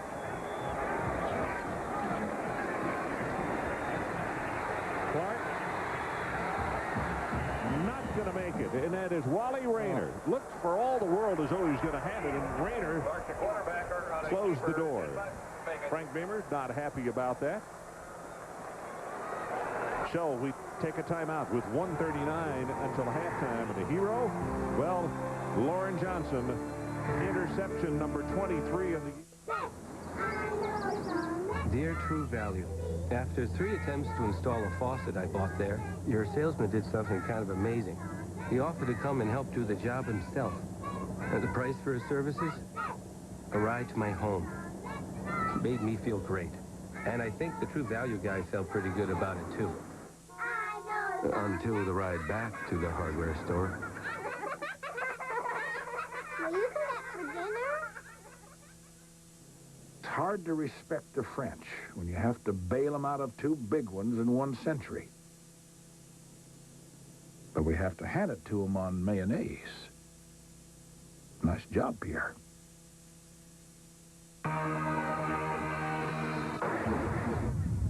There are other ways to get to work, but nah.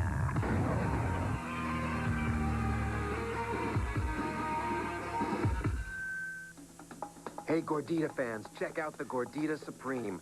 Seasoned ground beef, a blend of cheeses, cool sour cream, and freshly chopped tomatoes, all on warm, pillowy flatbread. Just 99 cents. We're making one for you right now. Better hurry.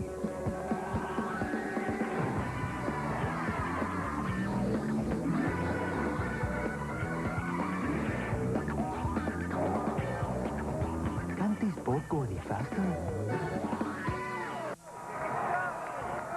26-7, Virginia Tech leads it with 1:39 remaining until halftime.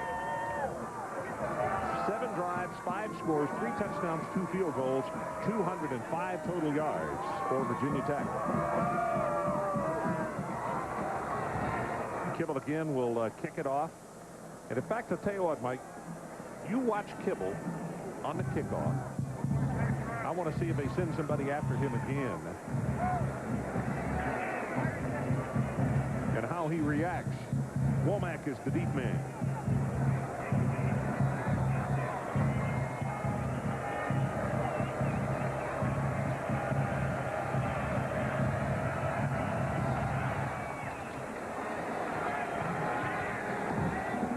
Womack for the 3.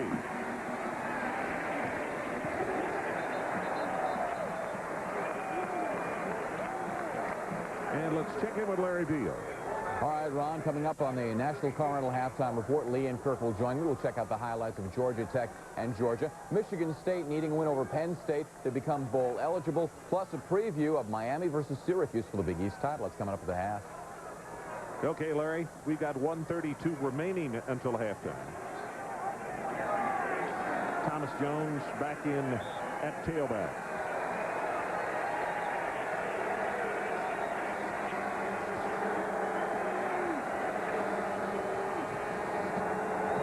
Yards is what Jones has in the afternoon. Tries to break this one out, and they're going to wrap him up at the line of scrimmage. Carl Bradley. And again on first down, Virginia is just not allowed anything. Ron, you talk about special teams. Watch Larry Austin here, number 24. Now, he runs, and he'll fill a spot, but the reason he's doing that is because Virginia, when they set up for a kickoff return, they'll count. And everybody has a certain player to block. But all of a sudden, Virginia Tech, by moving Austin around, throws the count out. And that's Kibble. They did have somebody out there to block on him, and he reacted a little better that time.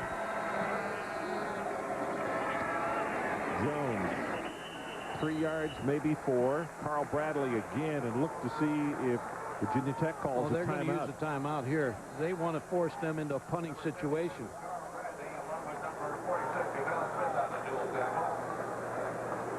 Going to bring up a 3rd down, and they need to take it to the 27.5-yard line, and they stop the clock with 42 seconds left. So we'll take it with them. 42 seconds until halftime, and it's been all Hokies here in this first half. No matter what I needed, she always tried to find a way to, get me whatever I needed, and that always meant a lot to me, and that's, it's been real special. It's just something, I can't really explain. I just appreciate so much that she's done for me, that she sacrificed whatever she had to give to me. Mom, I want to thank you for everything you've done for me, and I love you, and just, you mean so much to me. Thank you. A futuristic multimedia network that will be a model for a brand new internet was created by what company? Make that what university? Virginia Tech. Knowledge at work was a new surgical glue that seals and heals wounds in seconds. Invented by a world-class medical school? You're close. It was a world-class biotech university. Virginia Tech. Knowledge at work. 26-7 with 42 ticks left until halftime. Well, Thomas Jones has had a tough first half run. 16 yards, averaging 124. He's caught one pass, I believe, in this ball game, and but they haven't been able to loosen up the Tech defense.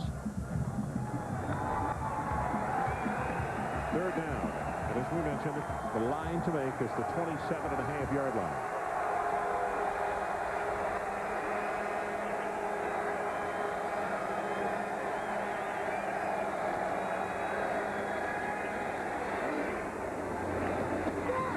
And his man there, did he come down in bounds? They say incomplete.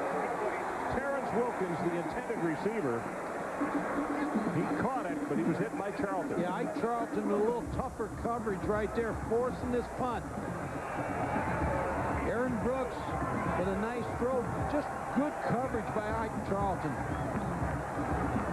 Now you got to be concerned if you're Virginia about the punt block.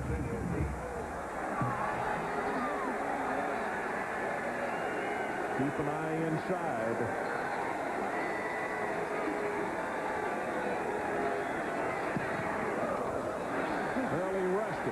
They didn't block it, but he almost kicked it straight up, and now it takes a huge Virginia Tech bounce. They're going to wind up with about 10 yards on the punt. 11, I beg your pardon. Good heavens. Ron, the punt returner, Angelo Harrison, didn't go back. Now, he goes back to start the punt, but then he sneaks up on the outside and covers one of the wide players, George Welsh.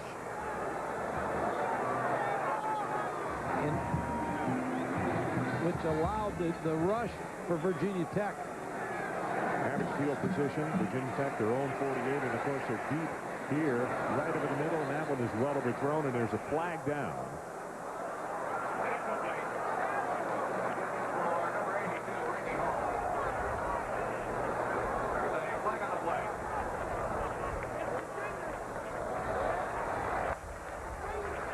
Offside against Virginia.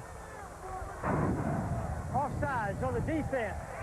5-yard penalty, and we'll repeat first down. They're coming apart at the seams. Boy, I could think of a lot of places I'd rather go than the locker room with George in 22 seconds. Where? Anywhere. The beach boat. Maybe out here on the roof and take a little dangerous walk. Clark hits, spins away from one tackler, tries to get out of bounds, and finally does. And that'll be enough for the first down as Travis Griffith gave him a shove, and they still got 13 seconds left. So they can take one shot at the end zone, maybe two, and then kick a field goal if they're not successful. Ron Monsanto Pope, number 98, has him sacked. He just doesn't wrap up. You're going to see number 98 hit him right here. Just doesn't wrap him and take him to the ground.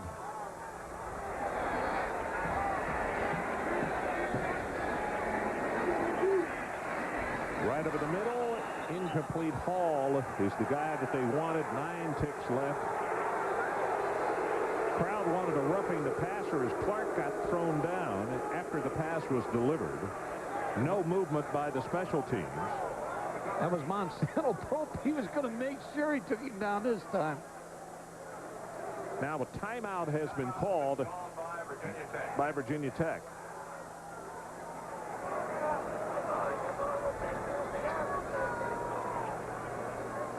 College basketball coming up next week on ESPN. The Grade 8 presented by EA Sports. Tuesday night's doubleheader.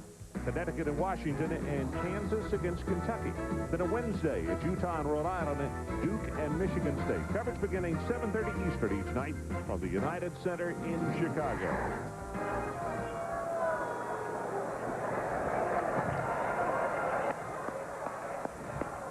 Nine seconds left until halftime. And Virginia Tech still has one timeout, Ron, so they can still take one shot here trying to get in the end zone.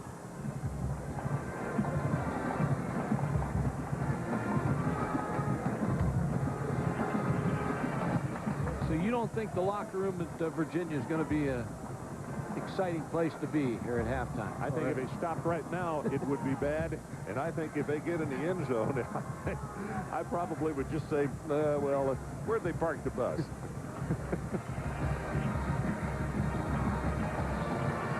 Anthony Poindexter trying to help as much as he can on the sideline. Thomas Jones and Wilkins talking to him. Situation, though, it's second down. 9 seconds left. They got to spread out all over the place on this play. 4 wide receiver set. Clark got it complete at the 8-yard line. I don't think it's enough for the first down to Andre Davis. No, now they've got to kick the field goal. So they're going to call what they have one timeout left, right? They just used it. That's it. That's their last timeout.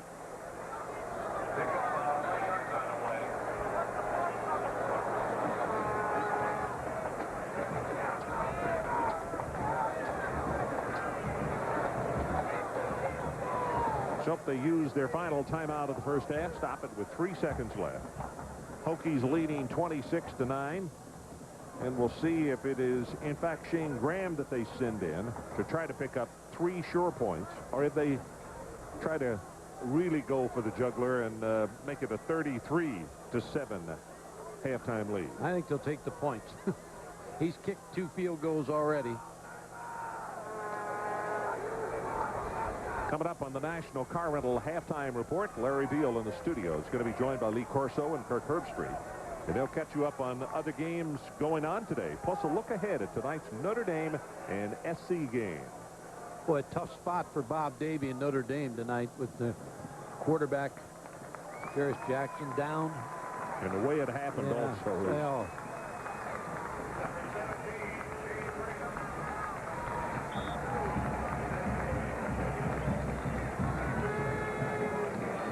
a 25-yard attempt.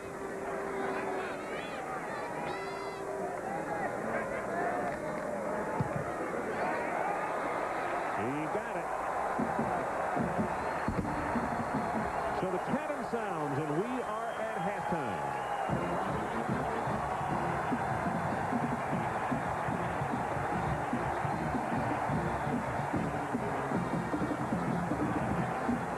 Scored at halftime is Virginia Tech 29 and Virginia 7. Now to the National Car Rental Halftime Report. Let's rejoin. Defense scoring more with pressure on Aaron Brooks in his 13.5 sack. Lauren Johnson with the interception for the good field position. And here's the pressure they put on the punt and caused a very bad punt that set up the field goal for Virginia Tech just at the half. So here are the numbers, and you can see that that's what defense and special teams have done, Mike, because actually the numbers are not overbearing by Tech. No, and the average start, just like you had mentioned, Virginia, the 0-19, that's special teams right there. And again, the rushing yardage, only 29 yards rushing from Thomas Jones, but not enough good mix to keep this Virginia Tech defense off guard. But again, the mistakes, I think, would set George Welsh off.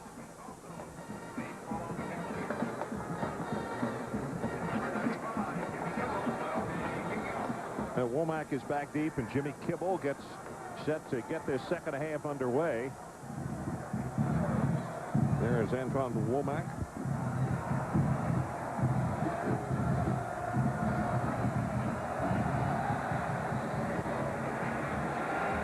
Looking into a very high sky, and he will not return this one.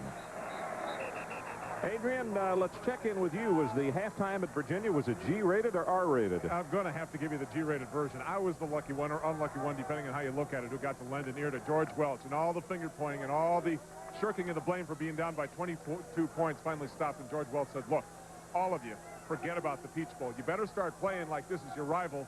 Stop making mistakes. If you're supposed to field a punt, catch the ball. If you're coming out of the backfield, catch the ball. If you're supposed to protect your quarterback, do so. Forget about what you guys coming up after the season, because if you lose this game, you're going to hear about it for 365 days. Well, and I bet he said it just that way, too, didn't he, Adrian?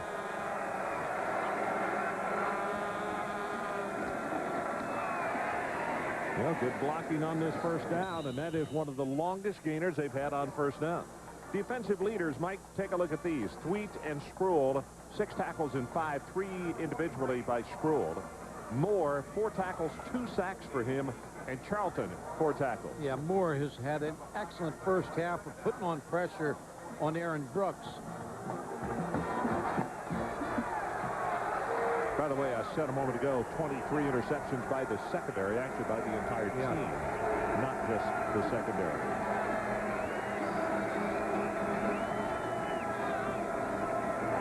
Jones again, big opening, and there is a first down on back-to-back running plays, much more akin to what the head coach over there would have prescribed. Yeah, and Ron, going back to what Adrian said there at halftime, George Welch talking about the bowl bid. Sometimes you can get a bowl bid too quick, and you'd be sitting, because that's a goal of your football team, to go to a bowl game, and when you know the bowl game, you lose that little extra that you're going to play for a bowl game. Now, obviously, your rival, there's no excuses. You should be ready to play this game.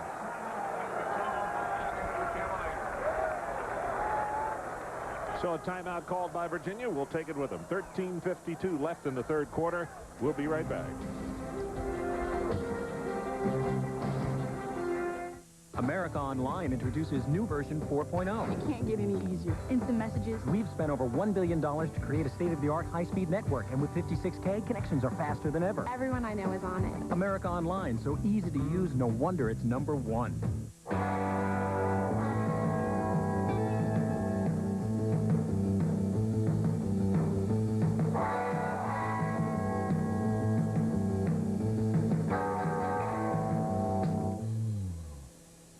Yo quiero Taco Bell. Hey, Gordita fans, grab a steak Gordita. Marinated slices of grilled steak, a blend of cheeses, all wrapped in pillowy flatbread. Hunting for a great deal on a great ATV? Then hurry to your Yamaha dealer for all-terrain value days.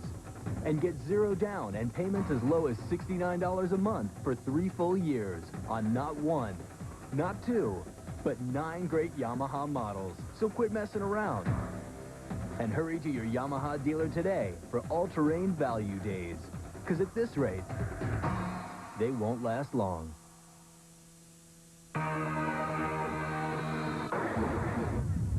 There are other ways to get to work, but nah.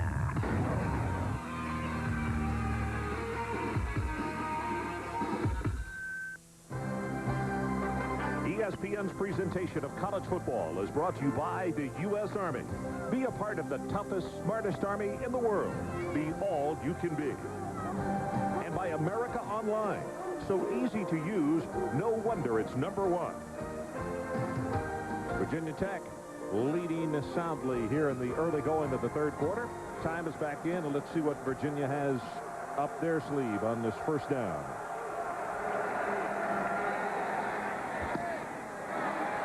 Pass is complete. Flag was thrown immediately on the slip screen. Terrence Wilkins, and that's the shortest catch and run that he's had today. Corey Moore making the stop.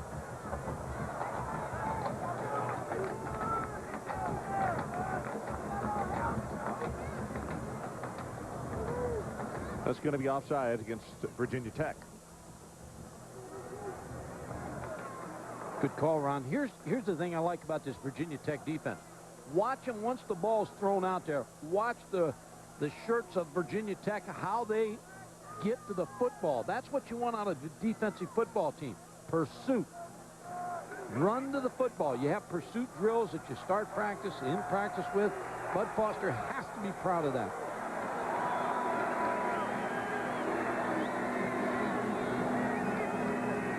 First down and 5, and the running play by Jones is going to be the longest run of the afternoon by him, as he'll take it out across 47-yard line. And let's check in with Larry Beal. All right, Ron, Michigan State and Penn State. Spartans trying to come back from a 21-7 deficit. Bill Burke. Plaxico Burris makes the catch. 21-14 game in the second quarter on ABC.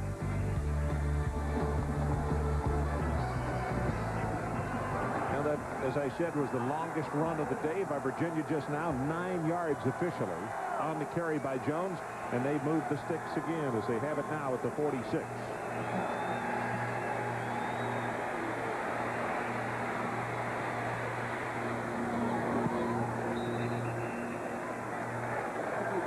That time Nate Williams was the guy who was in hot pursuit.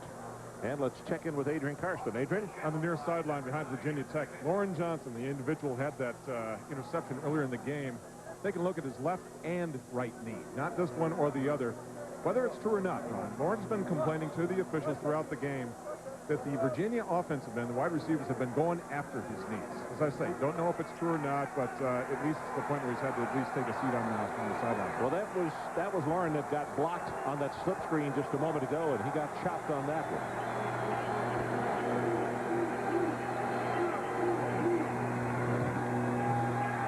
Brooks, flag comes down. It's going to be offensive holding. They get the completed pass to the tight end, Casey Crawford, but you can bring it back as the umpire tossed the flag right into the heap of offensive linemen. And Ron, it is really going to be a lot of penalty yards here. Chad Beasley, number 94, backup tackle, was being held.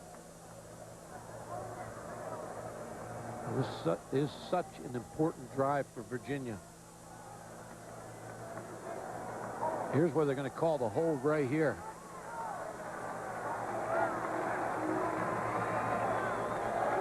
Patty Shimon.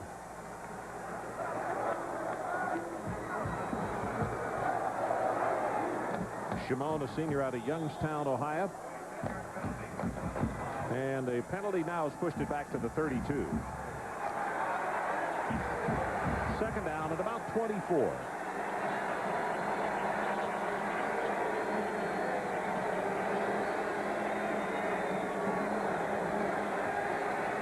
Brooks gets that one complete at the 40, and then a receiver, Coffey, is pushed back.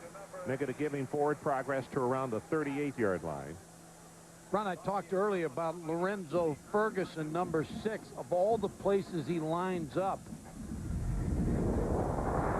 he can be an outside linebacker. He's 200 pounds. He has to be able to run. Then all of a sudden, he has to line up on a tackle, a 290-pound tackle, to take advantage of that. Then you move him out to wide receiver. He's got to show great feet on the outside and bump and run. He can be in a half coverage, and he can be the free safety in the middle of the football field. A big job description for Lorenzo Ferguson. 3 of 7 on third down conversions. Brooks has pressure on him, and there's Wilkins. Deep across the middle, not only has the first down, add 15 yards, and it's going to be a gain of 32 on the play. Lorenzo Ferguson, again, was sitting in the middle of the football field in kind of a spy technique right here. He's just trying to read backs out of the backfield. He's trying to shut down post routes, and what happened was there's no pressure on Aaron Brooks. Terrence Wilkins runs the post behind him, and Terrence Wilkins has not been stopped by this Virginia Tech defense. This, I can't say enough about how important this drive is that they get 7 right here. 7 catches, 141 yards for Wilkins.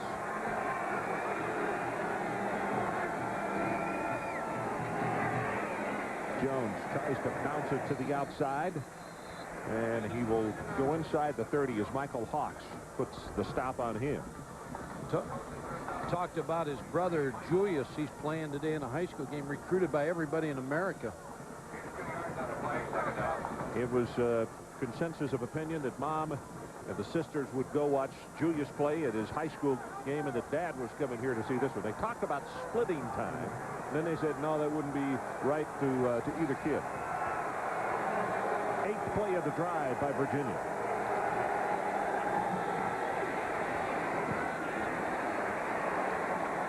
Ahmad Hawkins is who he wanted, and he was down on the turf, as was Brooks after he threw the ball.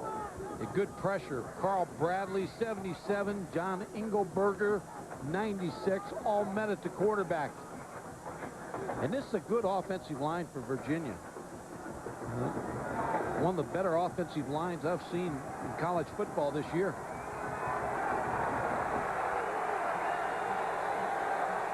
So it's 3rd down. They need to take it to the 21 to keep the drive going.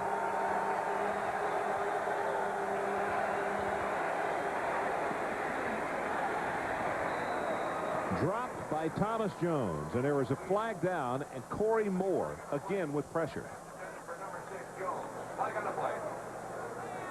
Offside again. Well, not sure which way he pointed here. Offside on the defense. Okay, pointed the other way now. 5-yard penalty, takes it down. Well officiated game. This has been a good group. So they get another shot at 3rd down.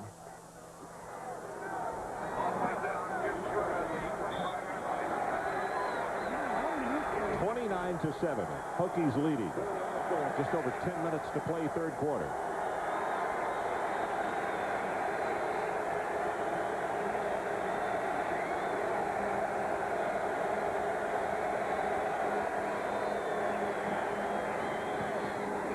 Wilkins brought him back into traffic, and Keon Carpenter came up and tattooed him. Well, that was well defended because they had Thomas Jones flaring out of the backfield and then had the underneath route. Both of them were covered for Aaron Brooks. Here comes Thomas Jones outside trying to draw the outside receiver coming inside. And he's there, but just threw the ball behind him. Virginia's got to go for this. 4th down from the 25.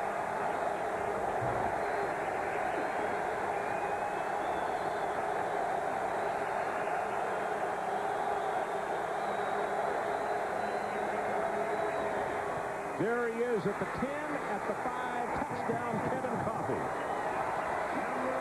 25-yard touchdown strike. Pressure from the outside, Ron.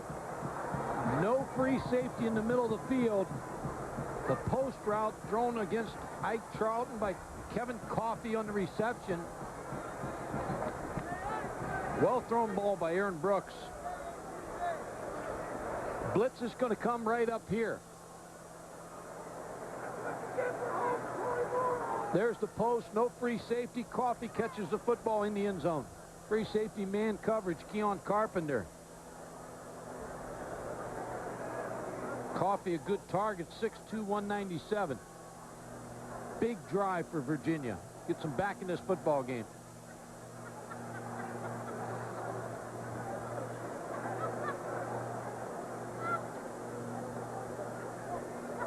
Patty Shimon, it would appear, is the injured Virginia player who is down. Their offensive line has been injured. Noel LaMontagne had a sprained ankle, missed Wake Forest and Florida State games, and he's back. Anthony Poindexter, big loss.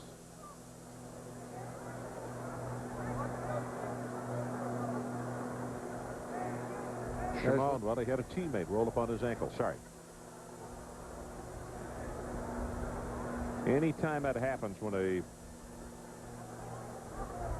offensive lineman is laid out on somebody and he gets his leg rolled up on, see a lot of injuries that way.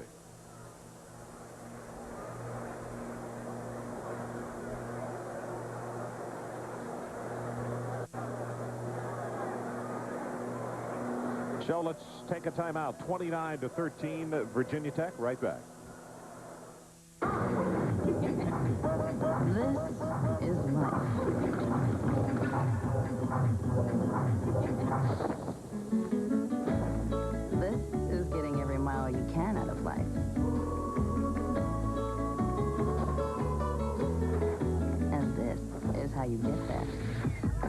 Elite Safari radios are engineered for long mileage. Of course, that's no guarantee you'll live harder or go farther. Just an invitation.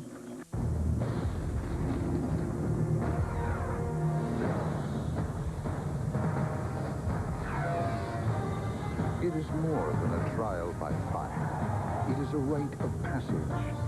And if you can master your fear, outsmart your enemy, and never yield even to yourself, you will be changed forever. The few, the proud, the Marines. There's one place where 99 is already in full swing. At your Buick dealer. It's Buick Swing Into 99. And November 27th through the 30th, the numbers are swinging even lower. Way down with 0.99% APR financing on every 99 Buick. Save an average of $2,800. Hurry, 4 days only. So don't miss a beat. Swing into your Buick dealer today. Marshall, Chad Pennington. Toledo's Chris Wallace. Two-drop quarterback you've never heard of go head-to-head in the MAC championship game. Marshall versus Toledo at 8, Friday on ESPN2.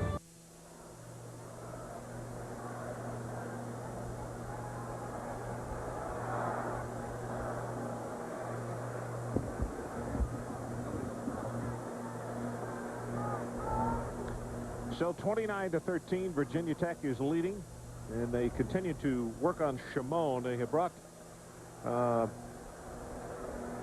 vehicle out on the field to take him to the locker room, or at least to an X-ray facility. And while we have a second, Larry Beal, what do you have for us? All right, Ron. Well, we'll update you on Penn State and Michigan State. Nittany Lions in command. It's Eric McCoo up the middle on a 5-yard touchdown run, as Penn State has now opened it up 28-14. That game over on ABC. Georgia and Georgia Tech. Dogs have just scored 19-7 in the third quarter with 4:23 to go. North Carolina and NC State, and the Tar Heels up 17-3. NC State already has a bowl bid locked up. North Carolina trying to go 6-5. Later on tonight, over on the Deuce, the Michigan Wolverines facing the Rainbow Warriors of Hawaii. That's 9:30 Eastern Time. Okay, thanks, Larry. They continue to work on Shimon. You can see the air cast on his leg as his teammates applaud his efforts. He's being loaded on the cart.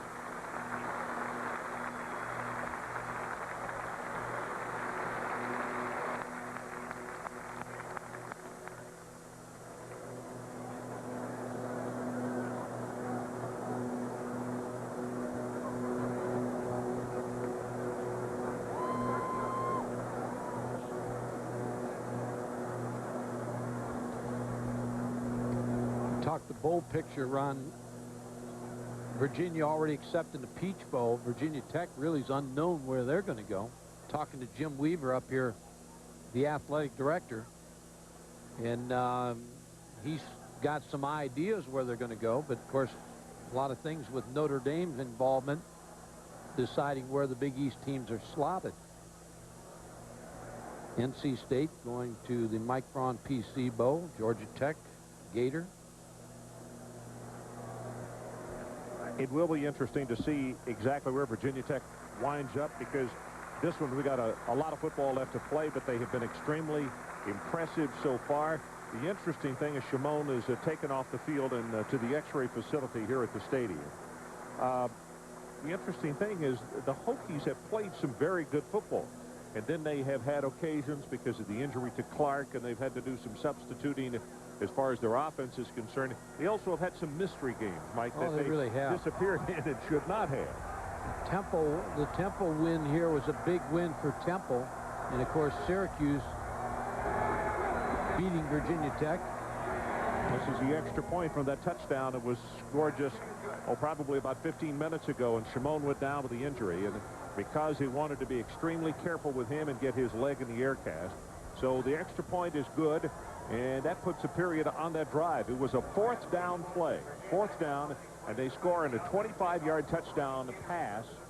So the new score is Virginia Tech 29 and UVA 14. Well, Kevin Coffey got away in post for the post pattern. Aaron Brooks looking off, and then he comes back to the post. Man-to-man coverage. Ike Charlton beaten. Good job by the offensive line, giving Aaron Brooks time to throw. Now Virginia turns it over to their defense. Adrian, let's check with you on the injury on the sideline. I know we saw you there just a moment ago. Yes, sir. Considering the way the injury happened, Ron, rather interesting, unique. They suspect a fractured kneecap, but they don't want to pull the knee pad back or pull the pants up in order to make it any worse. But they said so far out on the field, they say no ligament damage. So that's the good news. They are going to obviously take x-rays, and I'll get you an update on what is a possible fractured kneecap at this point. Okay, thanks very much, Adrian. Green will kick it off. And Stith is the guy who is back in the deep receiving position at the goal line. He'll get an opportunity to return this one from the 5. Well, that's good coverage for the special teams of Virginia as they deny him the 20, and it's John Duckett, linebacker.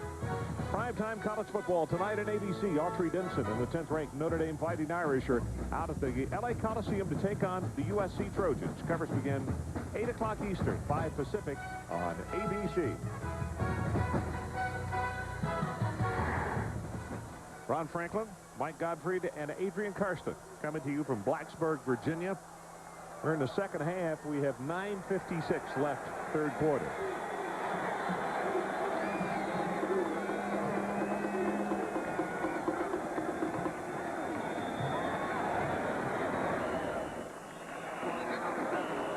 Piggy is the ball carrier out over the 20 to around the 22.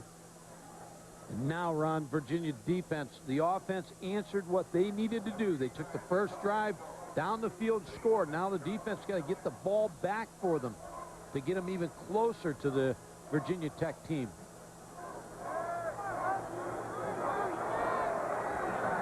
Keith Short, the junior out of Glen Allen, Virginia, comes out over the football.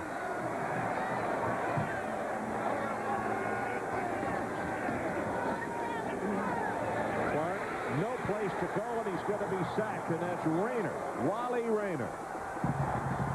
2 times that they've gotten to Clark this afternoon. And they tried to quick screen. Tim Sproul really played it well, number 21. He got inside the blocker and comes back, and I think maybe Clark and Clussy had problems throwing over Patrick Kearney, 6'6", 265 pounds. Yeah, Kearney did do a good job. He was way up there. So now third down. And they need to take it out to the 29-yard line or kick it back to Virginia. Got it away, and it's complete. That's Piggies. And a nice defensive play by Tim Sproul. And all of a sudden, you can see Virginia playing with a little more confidence. Sparky Woods, the offensive coordinator, with a good drive, good adjustments coming out here in the second half.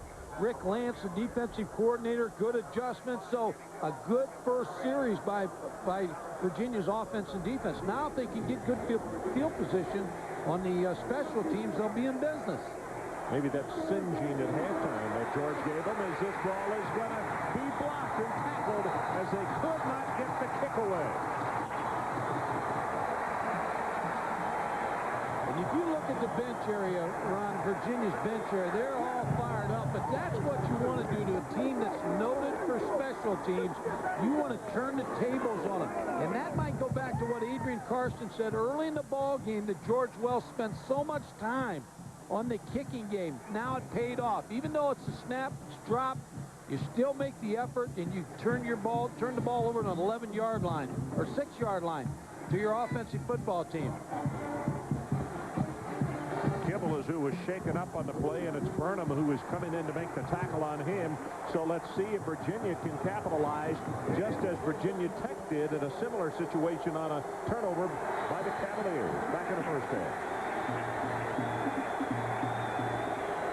Thomas Jones runs it to the short side of the field, to the 2, down to the 1, and very close to getting it in for the touchdown. And you're close enough now with Aaron Brooks' size of 6'4", 202 to just quarterback sneaking in from here. Mike, I'm not second guessing George Welch, but I thought they should have gone for 2 after the last touchdown. Well, they're going to wind up having 2, aren't they? Yeah, we talked about it, and I thought they should have gone for 2 in the last touchdown also, but maybe a long delay. He wanted to kick it. The ball is snapped in the air and is picked off by Moore. Corey Moore. As the ball went right through Aaron Brooks' hand.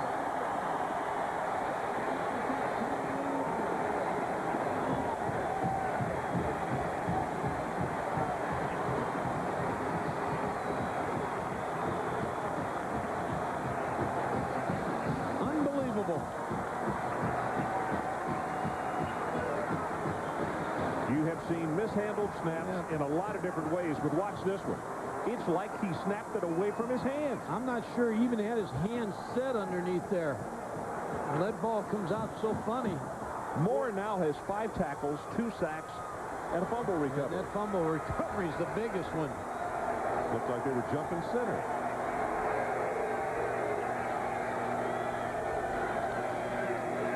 Stiff cuts in behind his blocker. He'll take it out to the 6. And Larry Beal, what do you have for us? Yeah, Ron, updating Michigan State and Penn State. The Nittany Lions have had problems on offense. Scoring points all season long has been trouble for them, but not today. Busting loose, Mike Saramelli. And it's now 35-14, Penn State over Michigan State. Well, Michigan State may have to go to the bowling alley for bowling. We might see Penn State in one of either the Alamo or the Outback, might we not? Right. Stiff, nice, hard run. Wow. Twisting, turning, and that good second effort is going to have the Hokies a first down at the 15-yard line. Stiff averages 57.5 yards rushing per game, but he looks like the harder running back where he can grind it out inside the tackles. But we saw back in the first half that also if you give him a little seam, he went 51 yards for a touchdown in the first half. Another nice block by Jared Ferguson, fullback. Stiff into the secondary. And the difference, and you talked about it, back in the first half, first down plays have been huge for Virginia Tech. Well, they really have, and I'm going to go back again, Ron. Jared Ferguson, the fullback. I mean, he's lighting up Wally Rayner right here. You watch number 27. There's the block right inside there, and it allows Stiff to get through. Hit him so hard it knocked your mark off. Oh, it did. Ferguson, this time they wanted to carry it, and the big guy says, yeah, they toss me a bone every once in a while, and then he picks up the first down for Virginia Tech. Adrian Karsten, what do you have for us? Little tricks, little idiosyncrasies that some quarterbacks and centers have between them. On a pass play, like Aaron Brooks called in the huddle, he expects his center to roll back onto his heels, onto the center's heels, as he snaps the ball. That helps Brooks. It also helps the center go into pass protection. The center thought it was a run play. He didn't roll back. Brooks pulled out too soon. The ball went in the air. I'll tell you what, that's as errant as I've ever seen. I see it go to the ground and get kicked around, but to go straight up like that is really unusual. Stiff to the 33. Donnie Green puts the tackle on him, and we go under 5 minutes left in the third. This is the Jarrett Ferguson show right now. Now, Stiff may be carrying the football, but the dirty work is Jarrett Ferguson. He has to block Wally Rayner on all these isolation plays, so he's got to meet the linebacker, and he is really having a big ball game. Not big for a fullback, 5'9", 196. Stiff 100 yards on the afternoon. 10 carries for 100. Pretty doggone good average. Gets the pitch. There's the lead block. Turns the corner. Sweet makes the tackle and finally slows him down. And that means that Pegues is going to come back into the lineup, and listen to the hand that Stiff is going to get as he comes to the sideline. Boy, they are standing and cheering down below. Boy, he's had a big day in this ball game. Had the long run earlier. It just continues to change field position for Virginia Tech.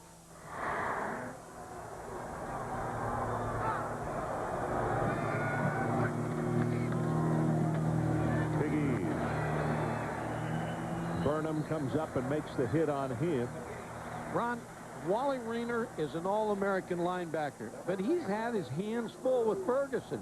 Ferguson is just doing such a good job on the middle linebacker that it's opening up this running game. There you're going to see him again, blocking number 44. Gives him a good little block there, and that opens up the hole for Pegues. You talk about a quarter of blocks here out of Ferguson. Nothing doing this time because nobody hit Darrell Sanders, the freshman out of Callaway, Maryland. And he turns that one sour. No place for Pegues to go. Well, you get your heart broken when you get down inside the 1-yard line, and then you get the fumble, and your defense has to come right back on the field in sudden change and stop them. And so far, Virginia Tech has moved and changed that field position we talked about in favor of themselves. Now they're going to have to put it up, though, Mike. It is third down, and they need about just over 10 yards to get this first down. This is the 9th play of the drive. It started back at the 1.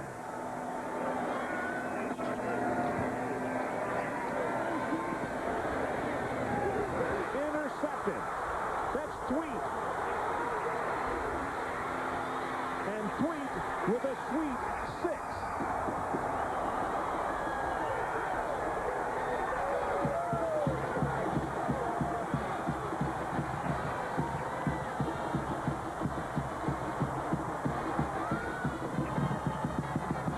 What's just happened is the defense says, hey, offense, if you can't get in the end zone, we're going to do it. Well, Rick Lance, the defensive coordinator, you preach, sudden change. Guess who applied the pressure on the quarterback? It was Rayner, who was all over Clark, forcing him to throw. But quite frankly, Clark had his tight end open. He stared him down. Yeah, he waited too long, Ron. He was open quickly, but as a leader, he waited to throw the football. That became a mistake. Well, they got a piece of it, but it was good. So it gives us an opportunity to catch our breath. And a brand new one in this slugfest, 29-21 in the Hokies. 2:33 left in the third quarter. Do you have trouble driving? Can't decide? Then don't. This holiday season, treat yourself to an incredible Long John Silver's sampler platter. Succulent, batter-dipped, flaky fish, scrumptious butterfly shrimp, and tender, juicy chicken with coleslaw, crispy French fries, and hush puppies for just $3.99. Now all that's left to decide is whether to dine in or take out. Long John Silver's. Can't resist that crunchy stuff. And don't forget our holiday crystal tankard for just 99 cents. Add it to your collection. If you operate a business and it seems that you spend more time managing accounts receivable than you do satisfying the needs of your customers, then we may have something that would be of interest to you. Hello, my name is Frank Stuckey. Greater Rome's new Business Manager program may be something to make life simpler in the area of handling accounts receivable and managing cash flows. Give me a call. I welcome the opportunity to explain our proven management system to you.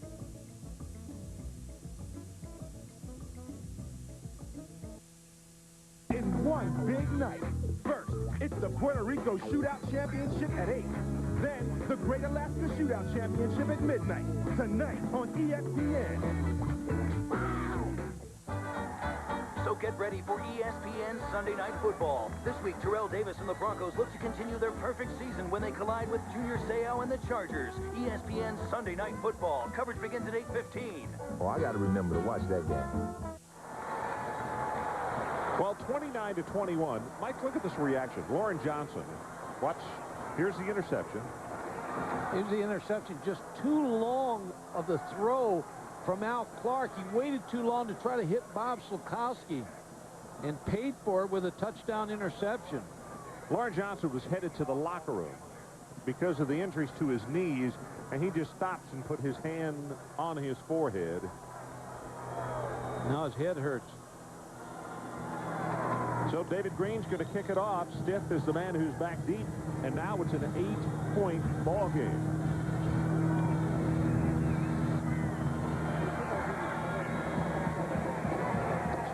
5.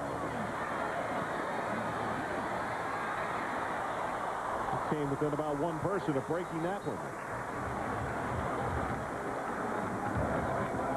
More college football coming up later today on ESPN2. It's the second-ranked Tennessee Volunteers taking on cross-state rival Vanderbilt at 3:30. Then in the evening, Michigan is out in Honolulu to meet Hawaii, 9:30 Eastern. Both games on the Deuce. Ron, I believe I'd come right out here and throw on first down. A little quick hitch. Get Al Clark back in this ball game.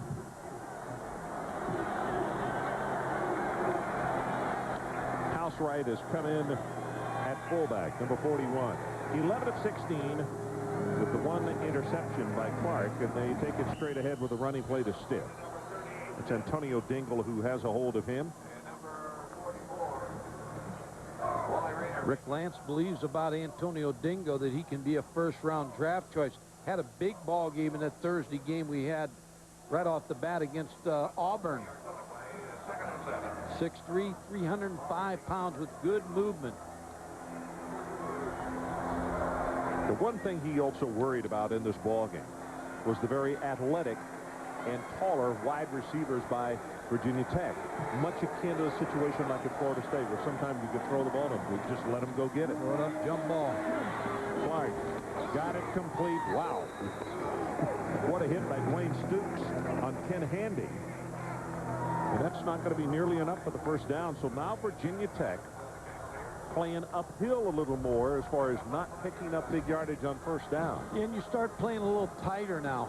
And that's why when you're calling plays, you can't get into a situation where you allow your offensive team to wrap up a little bit and play too tight. So it's third down. Line to make is about a half yard beyond the 40. And they just got it. Antonio Dingle. That is 3 times today that Virginia has given a first down to Virginia Tech because of an offside. Offside on the defense. 5 yards on the first down. Ron, that's just not not focusing, not thinking. The ball's not moving, and you just get a little tired every now and then. And particularly the guy right off the center. He's right on the ball. I mean, there's no excuse. And all you do is keep your defensive team back on the field for 3 more plays until you can stop them.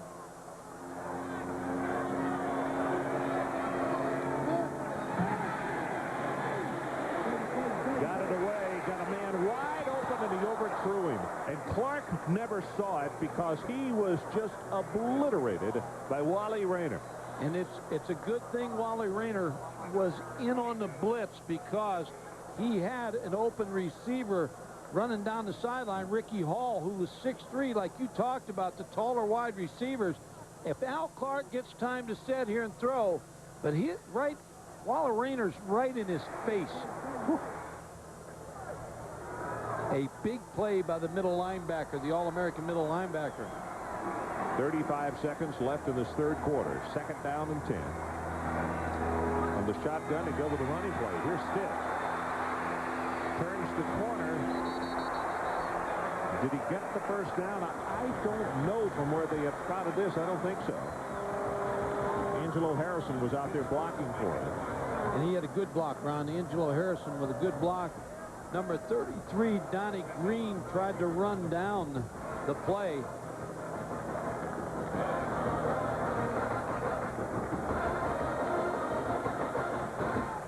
In offsides, I'll tell you, you just never know when a play is going to be the play that's going to hurt you, and you just don't hurt yourself.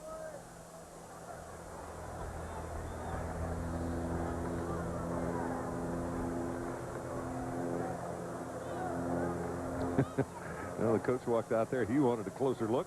We wanted a closer look, and as I thought, it's just a little bit short.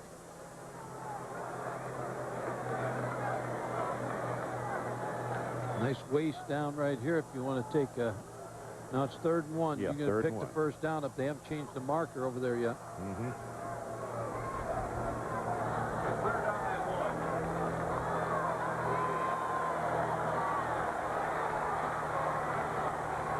Career tie for Stiff, 126 yards. Over the season, averaging just under 58 a game. Pegues is the man at the top of the eye right now, though. And he gets the handoff, and he'll have the first down.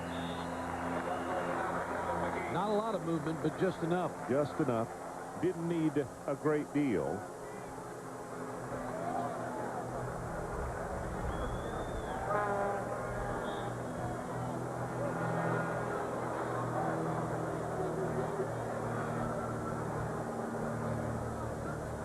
So Virginia Tech with a player injured. Still 24 seconds left in the third quarter. And it appears to be Derek Smith, the left tackle. And while we have a second, let's go down and check in again with Adrian Karsten. Adrian? Rod, little secret. George Welsh was not the only one raising his voice in the locker room. The man to my left, Anthony Poindexter, had a few things to say. Anthony, what did you tell the defense at halftime? They got to move in here. Well, I told them, you know, they played a real good second quarter, and, you know, the first quarter might have been a little bit of fluke. You know, Virginia Tech came out real high. But I told them, let's settle down. We know we can play good defense. Second quarter, they played very well. In the third quarter, they played another good quarter. So I think they're ready right now. You're early in a 6 to 8 month rehabilitation process. What is your practical expectation? You're still an influence on this team. Will you play more football? Yeah, I will. I think I'm going to be back in 4 months, though. I'm pumped it up a little bit, and hopefully I'll be back in 4 months. But I know I will be playing more football. Ron, they're still wearing his number 3 on their side of their helmets. Anthony, get back into this game. Okay, and you know, that's a great gesture to a young man that obviously they think a tremendous amount of. No, they're not going to have to run the play because that is the end of the third quarter. So let's take a timeout as we head to the final 15. It is the Hokies 29 and UVA 21.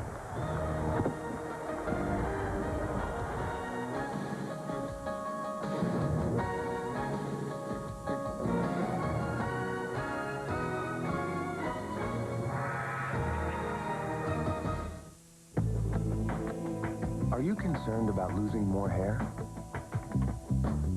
Do you wonder how much further it will go? Do you wish you could do something about it? Well, now there's a pill for men with certain types of hair loss.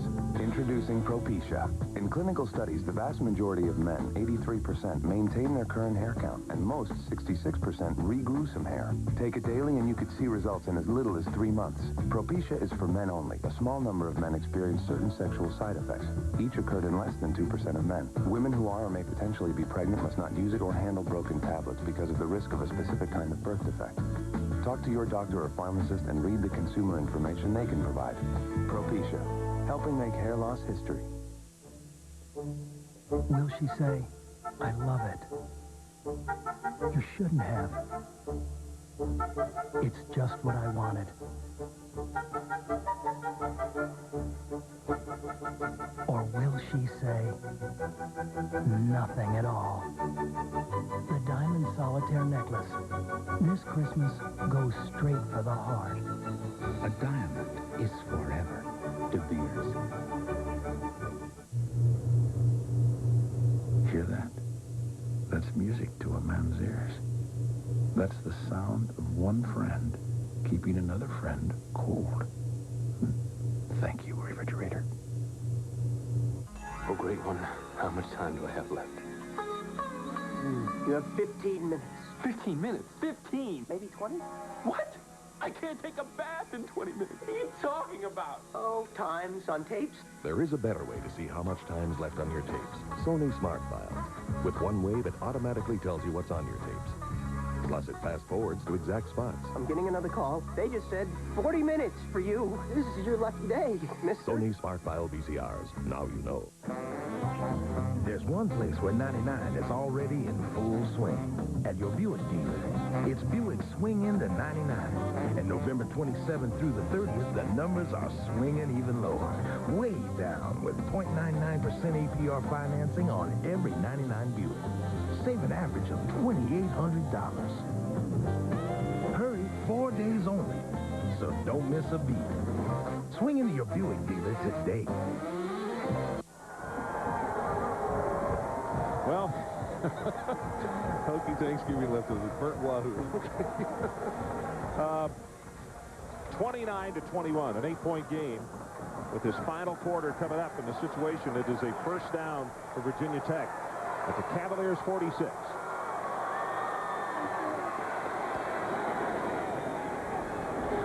good protection. Now it breaks down. Going to go on top. And a flag will come down. And that is a nice job by Andre Davis to get the defensive back on his hip. Yeah, Antoine Harris was beat. Looked back, couldn't find the football, interfered. And of course, the college rule helps Antoine Harris here because it's from the line of scrimmage. Al Clark just hanging one up. The interference by Antoine Harris. You're right. Good job by... See what he slows down. He puts it on his hip. Yep. And that's... Let him run over him. Yep. So the penalty will push it to the 31. And that's what Rick Lance was concerned about. The size of the wide receivers, and they like to throw the ball downfield, and he's concerned about the little bit of a mismatch. And he told us he's going to be in a little bit more 3-deep zone because of that.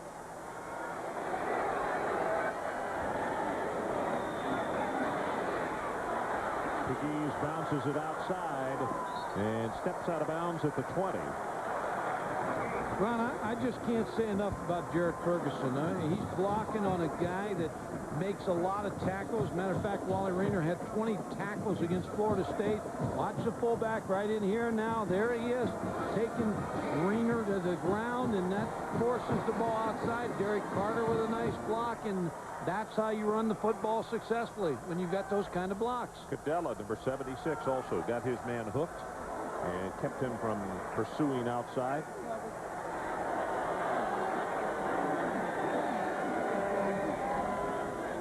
They give it to the fullback, and there's a flag. Ferguson's going to have the first down, but thrown immediately, and somebody grabbed on the offensive line. That'll come back for holding. You talk about having a game. Oh, I know this is going to come back, but when they look at this tape, when Virginia looks at this tape, Jared Ferguson, the redshirt freshman fullback's going to catch a lot of their attention, and Frank Beamer's going to be happy with the play of this guy. Billy Height, the running back coach. A nice job with Jared Ferguson. And this, when you look at this Virginia Tech team, this is a young football team. They lose the 3 defensive backs in the secondary. Everybody else is back. And offensively, I mean, they've got most of their offense back.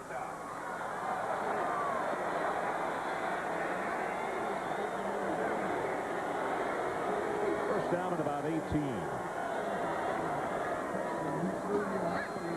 Pegues, and he'll take it to the 24. Wally Rayner has just recorded his 10th tackle, so he's in double figures on the afternoon. He had 20 tackles against Florida State. Well, it's a good game, but it also says the defense played way too much. Against Florida State, you're on the field a lot when you're playing defense. Hey, SRO. Standing room only at this one.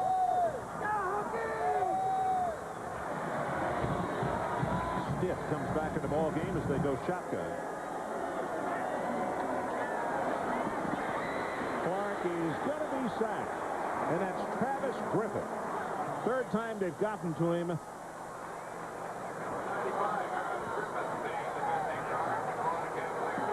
Ron, there was an interesting defensive adjustment by Virginia on that play.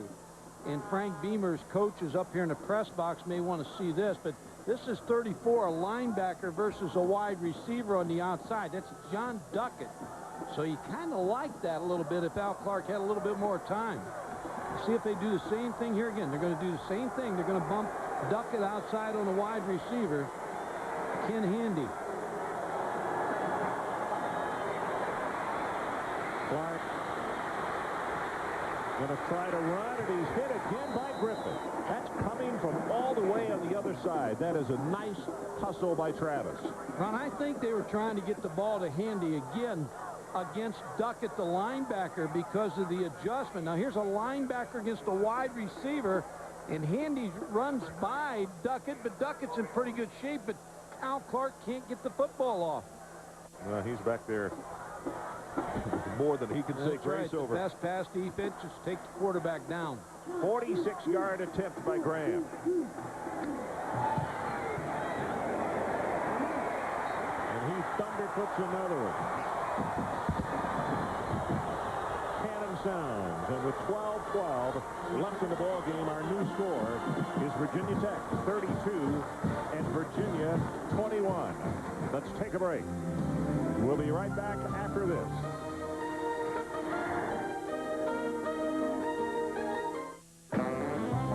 There's one place where 99 is already in full swing. At your Buick dealer. It's Buick Swing Into 99. And November 27th through the 30th, the numbers are swinging even lower. Way down with 0.99% APR financing on every 99 Buick. Save an average of $2,800. Hurry, 4 days only. So don't miss a beat. Swing into your Buick dealer today.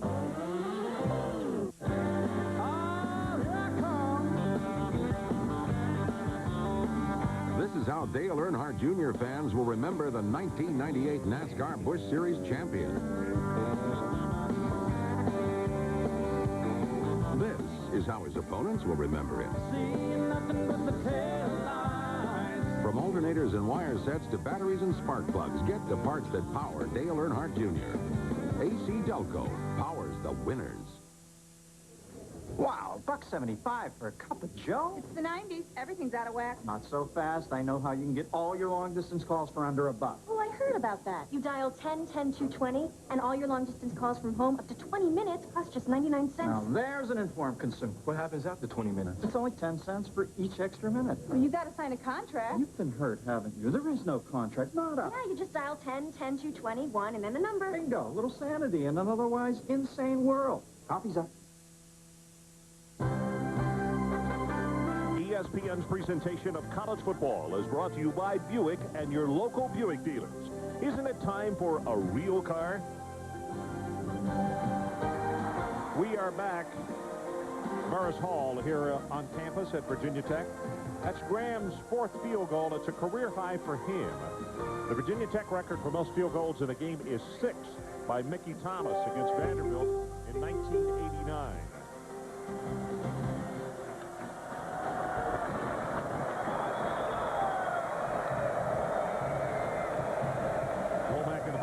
The two deep men. Kittle's kick. And he kicked that one out of bounds, so they will get it at the 35.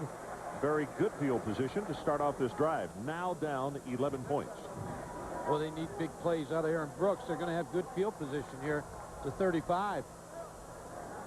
You know, an interesting thing with the hang of the sun right now. Let's look at Shimon, by the way, as he is now in his warm-ups and being taken out to the bus. The hang of the sun, the good news is Virginia has the wind to their back, but also their receivers on everything thrown to the right is looking back into an extremely tough sun. High sky. Without a doubt. You practice at the time you want to play, so you work all those different arrangements out, and you know where you want to be in the 4th quarter. Rolls it out. Nobody stayed at home, and he'll step out of bounds at the 41. Lorenzo Ferguson came out there to make sure that he went out of bounds, but on the boot, nobody home. No, nobody home. Everybody was running to Thomas Jones. And Aaron Brooks had one receiver out there, Terrence Wilkins, but he was held in check. Look at this, 227 yards a game on the season. It leads the Atlantic Coast Conference, only 62 on the afternoon. But there are games where you're going to be down running the football. You just got to take advantage of the throwing game in this. Good counterplay. Nice job from behind Engelberger. And I mean, John came across like he was just fired, jettisoned. Ron, he's such an effort player. You always look for effort in defensive linemen, and John Engelberger, I guess he goes back to the days when he walked on here and had to prove himself. Well, he has to prove himself no more because he's one of the finest players we've seen all year.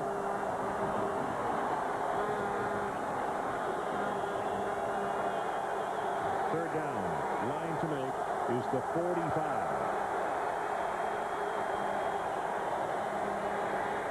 Gets it away and has to throw too quickly because Corey Moore and Carl Bradley were coming after him. Corey Moore with a big-time play again. He Roethlisberger have been the big play difference makers. Sets up the punt, Ron, again for Virginia Tech. Put some pressure, go for the block, or return, or a little bit of both. Well, they've got the return on this one, his best punt of the afternoon. Harrison retreats all the way to the 10. Oh, that's great coverage. He got it at the 10. It was tackled immediately by Tim Sproul. 51 yards in a kick and 9 on the return. Well, coming up next Sunday on ESPN2, college football's Bowl Selection Special. Join Chris Fowler, Lee Corso, and Kirk Herbstreit for your first look at each and every bowl game, including the Bowl Championship Series and the National Championship game out at the Tostitos Fiesta Bowl. It's a week from tomorrow, 6 o'clock Eastern on ESPN2. Well, John Junker and the Fiesta Bowl staff just waiting for their two teams. They'll put on a great show. There's still a lot can happen. Still to the 25, Antonio Dingle with a diving stab at him, and he knocks him down. Also, Adrian Burnham came over to help. Well, this is where Virginia needs a quick stop because the clock is going to be a factor here for them real soon. Division I AA playoffs. Talk about a playoff system. They won AA, 2 and 3, do just fine. Boy, Connecticut and Hampton wrapped up in a good one. Our game, 32-21. Virginia Tech. Fourth quarter. Clark going to run. Ran into his own man and then gets tackled at the 32, and that's enough for the first down as Maurice Anderson came down on top of him, all 285 pounds. Al Clark can't find anybody to throw to, and he's a very valuable tucking the ball and finding a place to run. He missed 4 games due to an injured foot. But he's been valuable today, picking up yardage when the pass is not there. There's Ricky Bussell, offensive coordinator, 11th year here at Virginia Tech. Clark has to wait and just throws this one away very wisely. You could see the defensive player. Virginia's done a good job of that, at jumping up in front of him. Well, they wanted to throw the quick hitch, but Antoine Harris came up and collided with Ricky Hall and wouldn't let him take off, and wisely Al Clark just threw it away. Rick Lance, the defensive coordinator, trying to find a way to get a turnover here. Get the football back to his offense. His defense accounted for a touchdown in the third quarter.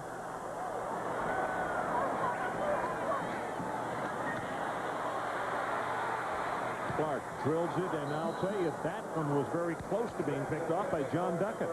He had his eyes on that pass all the way. Ken Handy was the intended receiver. John Duckett sitting all over this route, Ron. He was just waiting for this football to be thrown. Breaks on it and almost gets an interception. He did. But that's one of those things you could see Clark's eyes. He locked in as well and didn't change it. So it was a good gamble. Third down. They need to take it out to the 42-yard line to keep this one going. Clark is going to be sacked, and it's Rayner again. Also give a partial to Maurice Anderson, but that's 4 times that they've gotten to him today. And the defense again, Rick Lance's troops do just exactly what they need to do. Go out there and stop Virginia Tech, get the football back in decent field position for Aaron Brooks.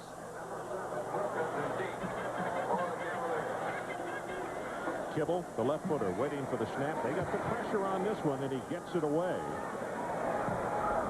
Not a great kick, but he got it away. That's probably the most important thing. Out of bounds at the 42.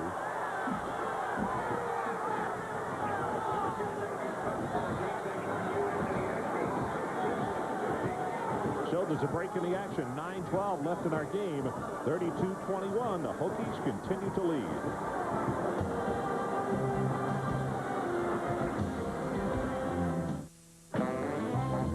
There's one place where 99 is already in full swing. At your Buick dealer. It's Buick Swing Into 99. And November 27th through the 30th, the numbers are swinging even lower. Way down with 0.99% APR financing on every 99 Buick. Save an average of $2,800. Hurry, 4 days only. So don't miss a beat. Swing into your Buick dealer today. Send your customers a FedEx package in 2 days, and it makes a big, big impression. Cost? Up to $11. Send your customers a UPS package in 2 days, and it makes a big, big impression. Cost? Up to $11. Send your customers a priority mail package in 2 to 3 days, and it makes a big, big impression. Cost? Just $3. So, what's your priority?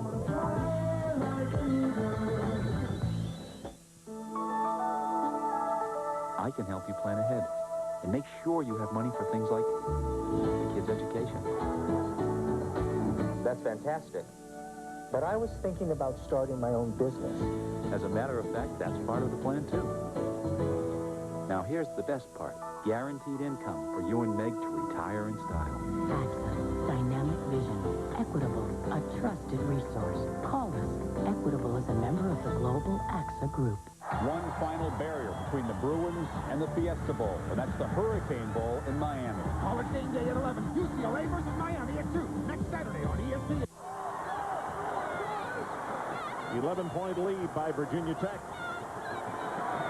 We're on a tough day for Jimmy Kibble, the punter for Virginia Tech. Here's the last play. He had those problems in the first half. Wally Legby gives him a little push, and he says to the referees, hey, they can't do that to me. My coaches told me I couldn't react. This is Kibble back in the early going of the game. They're still trying to bait him. There's Frank Beamer giving him a little lecture. He said kickers don't get hit. They have baited him, though. You're right. I think they know that he has a temper.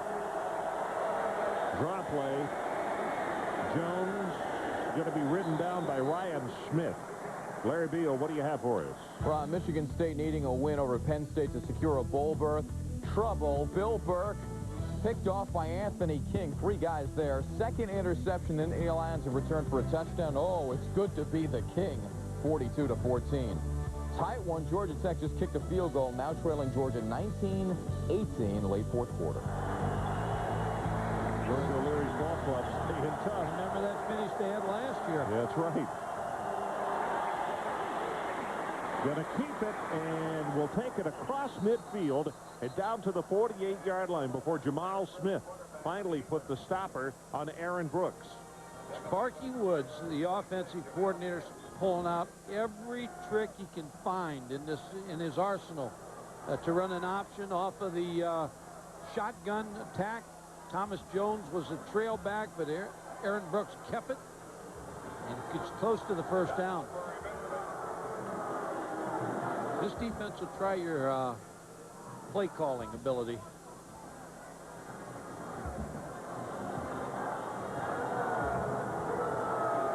So they measure it. It's not even close, but it's a long way to the sideline. Yeah, they checked it out there. Sparky looking them over. Hard to tell if, you know, when Sparky's ahead by 20 or down by 20, isn't it? Well, right now he's well, I mean, but he looks the same way. Yeah, he's down by 11. He's trying to figure out how to get this half yard. He knows he's got to figure a way to get his offense in 2 more times.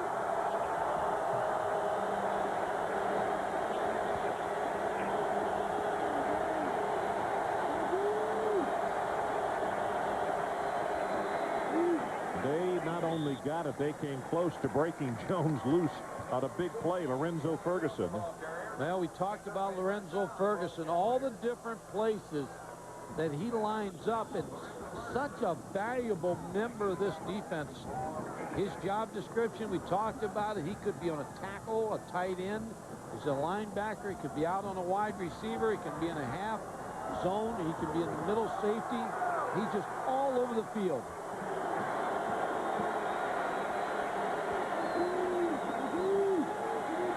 Good protection. Got him over the middle. It's complete. Inside the 20-yard line is Kevin Coffey. Anthony Midget with the cover, but it's good for 27. And that shows you the strength of Aaron Brooks' arm, because he drilled this football into Kevin Coffey. And Kevin Coffey does a nice job of cradling this football, getting down there to catch that football. And again, Aaron Brooks with that big game against Virginia Tech last year, 4 touchdowns, 390 yards. Coffey fell on the football. And so he's gone to the sideline. 14 of 26, 237 yards, and the 1 interception by Brooks today.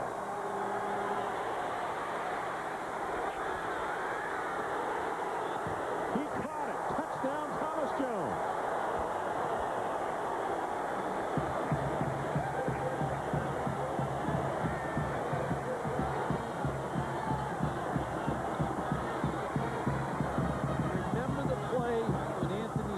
Missed the football, or it was all overthrown, and said there's special plays you have. This is one of those plays, because Sparky Woods put a running back, Thomas Jones, against the linebacker, Michael Hawks. And that's the one where you know there's going to be man coverage, and you line it up so that the linebacker's going to have to cover your back out of the backfield. And Sparky Woods, 1 for 2 on his plays he designed against this Virginia Tech defense. Should have been 2 for 2. I started to say, I have a feeling that George also was thinking, without that fumble, this should be for go-ahead here. They go for 2 points. They'll run the quarterback, and Brooks has got it. It is a 3-point ball game with 7:02 to play.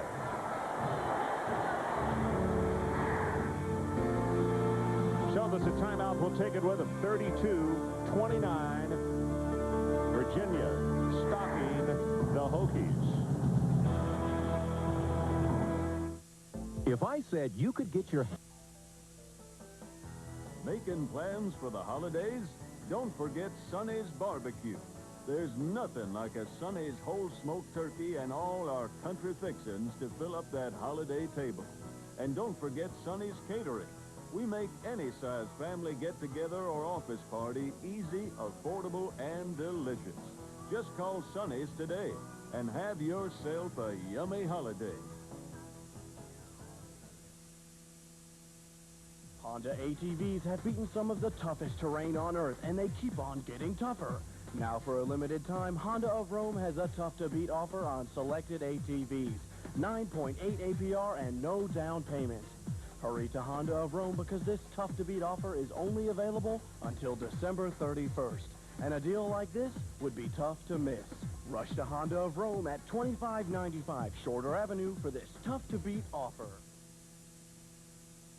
Happy action fun time on ESPN. It's college basketball season, my friend. It's a big date with the Great 8. 8 top-ranked teams, 4 monster games, 2 high-flying nights in the Windy City. The Great 8, presented by EA Sports, starts Tuesday, December 1st, only on ESPN. Now, they're a little bit excited over there on that Virginia bench, and you can understand why. Thomas Jones caught the touchdown pass. They went for 2. Ron, here's the design of the play. I'm just going to show both wide receivers are going to come down inside. Then watch the tailback and the middle linebacker, Hawks against Thomas Jones. Now he's got to run with him on the sideline. This is a well-designed play by Sparky Woods, and a very good throw by Aaron Brooks, where you put a linebacker against a running back. And Thomas Jones, we talked about it. He came in leading the ACC with 24 receptions, the most of any running back in the ACC. And they told me he could be their best wide receiver. He's got that good of hands. Well, he's a great athlete. You could tell by that leap for the catch just now. Stiff about 7 yards deep in the end zone. Will not try to bring it out. David Green does his work. So Al Clark and company come on with 6:56 left in the ball game. 8 of 9, 95 yards the first quarter, and since then, Al Clark 4 of 11 for 22 and 1 interception. Well, he needs a drive right here. You get out of it. He might have poked that thing all the way. Nice game plan by both these staffs coming into this football game. A lot of thought put into the play calling, the defensive calls, just both teams matching each other. This is Pegues. Goes for 3. Byron Thweet making the tackle for Virginia. And he lit up. Byron Thweet lit up Jared Ferguson on that play. Now, Jared Ferguson's had his way, but he got sent the other way on that play.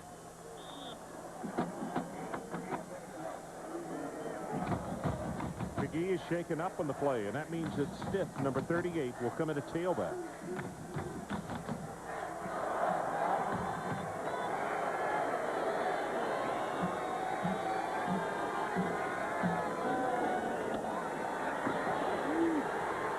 They met at the quarterback, and Thweet was there to make the big play. Another for him. Well, his name's tough to say with Thweet, but I tell you, he's coming on here in the second half, and he has had some big plays. And they have decided in this drive to just blitz Al Clark every play. And now all of a sudden the momentum is all with Virginia. Al Clark needs a play here. That is the 10th tackle for Thweet. And he has a touchdown. Big ball game.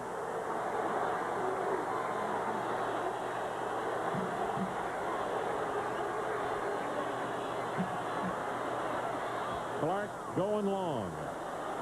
And he caught it. Ricky Hall as the defensive back fell down. 55 yards. Ron, you almost figured that was going to be the play because Al Clark just wound it up and threw the ball to Ricky Hall, the 6'3" wide receiver. And Ricky Hall gets in good position against Wayne Stoops and makes this catch. Defensive back fell down, as you could see. Now, also give credit to that offensive front of the Hokies because they allowed their quarterback to have just a world of time back there. You talk about a big play. Al Clark came up with one. Hall 5 catches, 107 yards. Fifth hit in the backfield, and it's a leg bit. Coming up from that strong safety position to make the tackle. But again, it was Byron Thweet who came in, made the hit on Jared Ferguson, and now all of a sudden they're turning around those blocks of the fullback and they're getting penetration. Virginia has 2 timeouts left. Virginia Tech has all 3 of theirs left.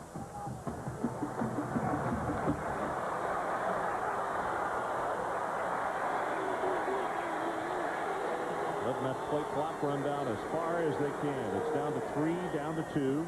It's a draw play, and they waited way too long on that one. Green comes over and hits Stiff. Yeah, and Donnie Green just read the draw from the time the ball was snapped. But penetration in the blitz. That wasn't just a draw. That was a draw. Yeah, slow draw. I mean, it was really slow. Southern draw. Donnie Green with a big hit. Southern draw. Every now and then. 3:45 left in the ball game. Hokies by 3, 32-29. Right now it's 3rd down, and they need to take it down to the 20-yard line.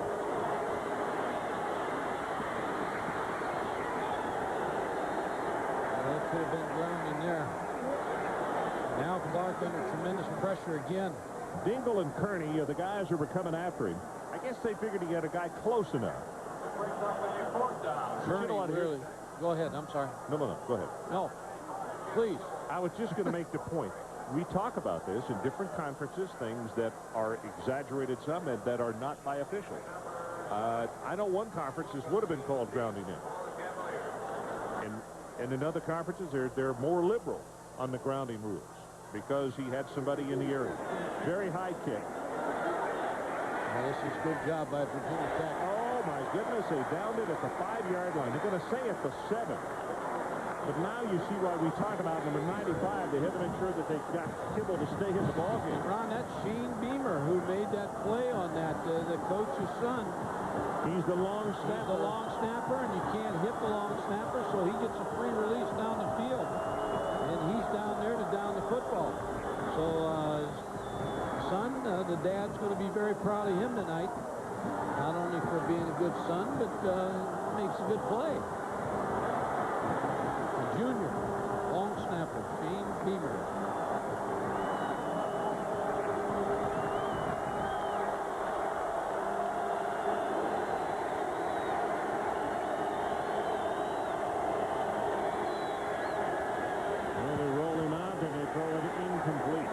Good stick on the play by number 9, Anthony Midget. Terrence Wilkins was the intended receiver. Ron, here's the big play by Shane Beamer. Now, again, the new rule where you can't touch the center. He snaps the football. Now he gets a free release. He gets a little pinball there, but not hit very hard. And then Shane Beamer alertly downs the football.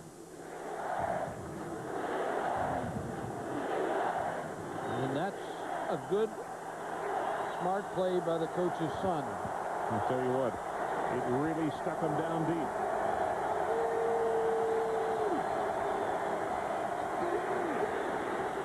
Got it, the tight end, and that's Crawford. And he'll get out of bounds at the 16. If not enough for the first down, he'll need a couple. Larry Beal, what do you have for it? Well, you guys have a tight finish shaping up there. How about Georgia? Georgia Tech, Brad Chambers, 35 yards out. For the go-ahead field goal, Yellow Jackets lost heartbreakers to Georgia the past 2 years. They lead 21-19, 2 seconds left. Hey, what, George O'Leary, the old Irishman's had some good Irish luck this year. Well-coached football team, actually.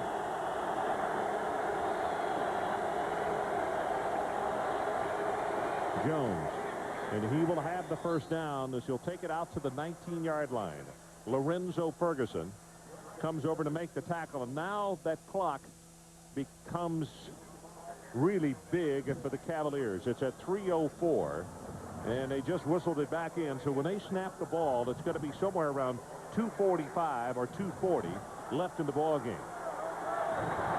And they are still 80.5 yards away. And all they need is a field goal to force this game into an extra period. Got it. Pop it. You talk about a tough catch. Looking right back into the sun. He skies and makes it 23 yards. Boy, Aaron Brooks again. I'll tell you what, he is making some throws in this fourth quarter. Well, fake to Thomas Jones, steps up because all the pressure gets squared up and then hits Kevin Coffey. And you're right, Ron, looking back into the sun. That's difficult. You can see those long shadows. He's looking right into it. Gathered it in. The ball now with the 43. Coffey has 5 catches, 111 yards.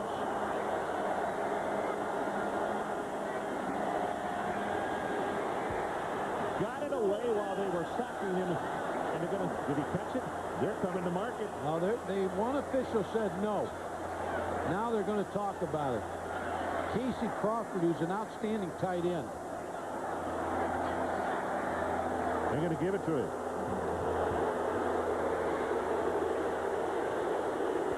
Casey Crawford, an outstanding tight end. He was recruited by North Carolina, Ohio State, Boston College, was offered baseball money, top 10 money by the Atlanta Braves. You can see the umpire right here. He's signaling no good. It looked like he got his hands underneath it. But again, a good job by the officials talking it over. Clock running, 2:22, now 2:21.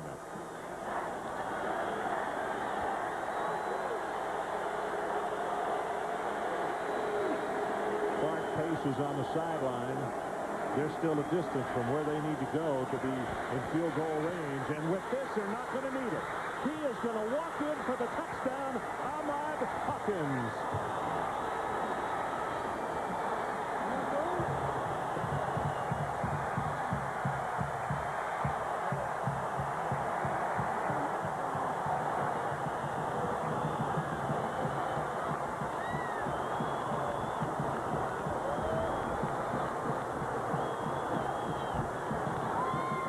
Frank Beamer has to be saying, my heart won't take it anymore. He has had more late-game heroics by opposing teams than anybody this year, Mike. This one's not over, but they don't have a lot of time to work with. No, Anthony Midget went for the interception. It looked like and Ahmad Hawkins made the catch, and there was nobody else out there to help.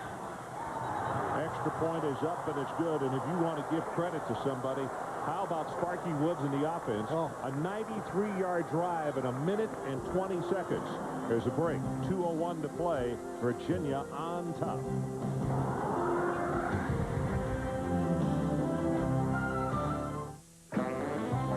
There's one place where 99 is already in full swing. At your Buick dealer. It's Buick Swing Into 99. And November 27th through the 30th, the numbers are swinging even lower. Way down with 0.99% APR financing on every 99 Buick. Save an average of $2,800. Hurry, 4 days only. So don't miss a beat. Swing into your Buick dealer today. Where are you? With a love oh so true, and a girl to hold in my arms and know the magic of her charm.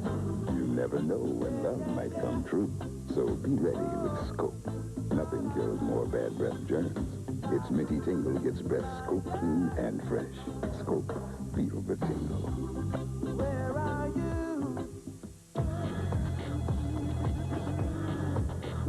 This is life.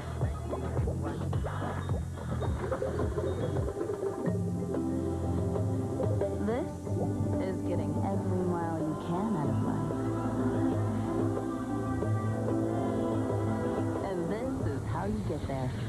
Kelly Charger high-performance tires are engineered for long mileage. Of course, that's no guarantee you'll live harder, go farther. Just an invitation. If you went away for a while, Virginia was just down horribly, and they were playing horribly in the first half, and they have awakened in the second half. Well, Aaron Brooks hits Ahmad Hawkins. Anthony Midget just gets caught up inside, and the rest is the touchdown. But, Ron, you mentioned it. Give Sparky Woods credit. That's a great drive. I mean, it's a great drive to take it 95 yards. By the way, Virginia Tech led this game 29-7 at halftime. So they've scored 3 in the second half, and I mean the UVA club has really come on. David Green again does his job. And the special teams of Virginia now, they have really come out and done a nice job. Well, it looks as though that Nick Sorensen is going to come out at quarterback. Well, Clark has taken some hits. Adrian, let's check with you. What they're calling bruised cartilage or to the soft bone area of the chest for Al Clark. Another injury, Lamont Pegues cannot go because he was kicked in his right ankle. So 2 significant injuries as the Hokies begin what could be their last drive here, Ron. Thanks, Adrian. Wow, they are really significant. 1:56 to play. Virginia by 4. This is Stitt.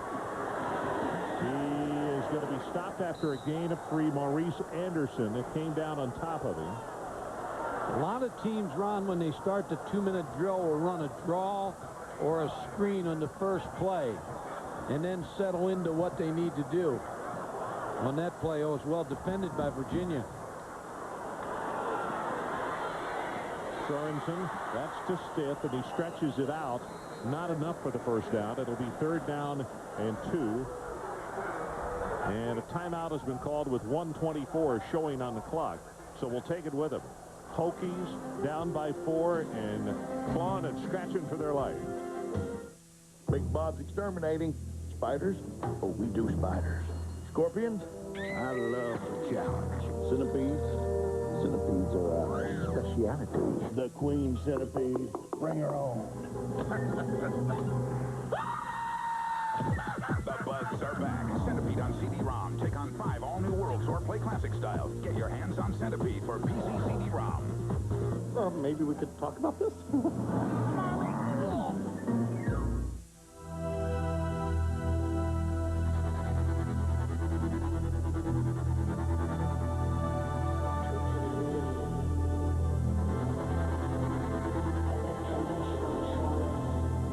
If you're going to create electricity, use it. The Seiko Kinetic Watch. Electrically charged every time you move your body. Someday, all watches will be made this way. Some very anxious moments on that sideline as Al Clark looks on and unable to finish what he started.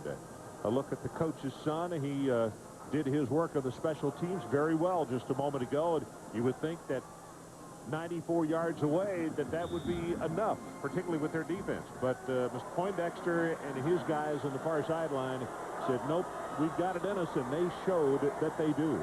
Now it's up to the Hokies. Can they come back? Sorensen gonna run it. He'll have the first down, and he ate up some valuable time there. 1:16. He'll stop the clock for the first down. Virginia Tech back quickly over the football with no huddle. Ron, credit George Welsh again. Both coaching staffs done an outstanding job. But Adrian talked about the halftime and they're trying to get his ball club back in this game. He's got a man open, and he dropped the football. I don't know if the defender got a hand in there or not, but that would have been out of bounds at the 33, Angelo Harrison. Yeah, Tim Sproul, I think, got a hand in there to deflect the football. Well, let's look at it one more time, Mike. Sorensen rolling out, avoids the sack, and then gets a little bit on this football. Let's see if he gets his hand on. Yeah, I think he did. Sorensen's a young man that he was in the secondary. They had to bring him back over to quarterback because of injury. Very versatile. Pass complete right over the middle, and that's enough for another first down at the 49 to Harrison. And they still have 2 timeouts, Virginia Tech, so a lot of time. But because of the 2-point conversion by Virginia, now they have to put it in the end zone. They got to get a touchdown. The field goal will do them no good. Clock runs, 52, now 51. To the sideline, and he threw that one well behind Ken Handy, and it'll stop the clock with 48 ticks left. Ron, we've had the Alabama-Auburn game, then I went to Ole Miss, Mississippi State, Virginia Tech. This crowd has stayed with this ball game now. I mean, they're all standing in this last 48 seconds to try to figure out who's going to win this football game. Well, a couple are sitting. Sorensen steps up, going to have to get it away, and it is intercepted by Wally Rayner.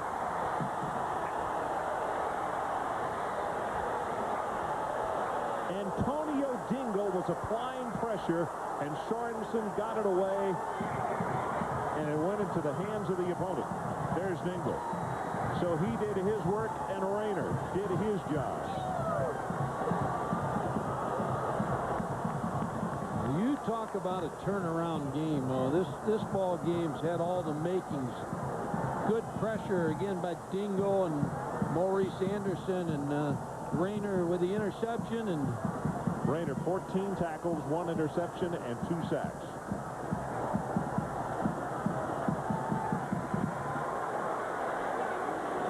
Great way for Virginia to end the season. A tough loss for Virginia Tech.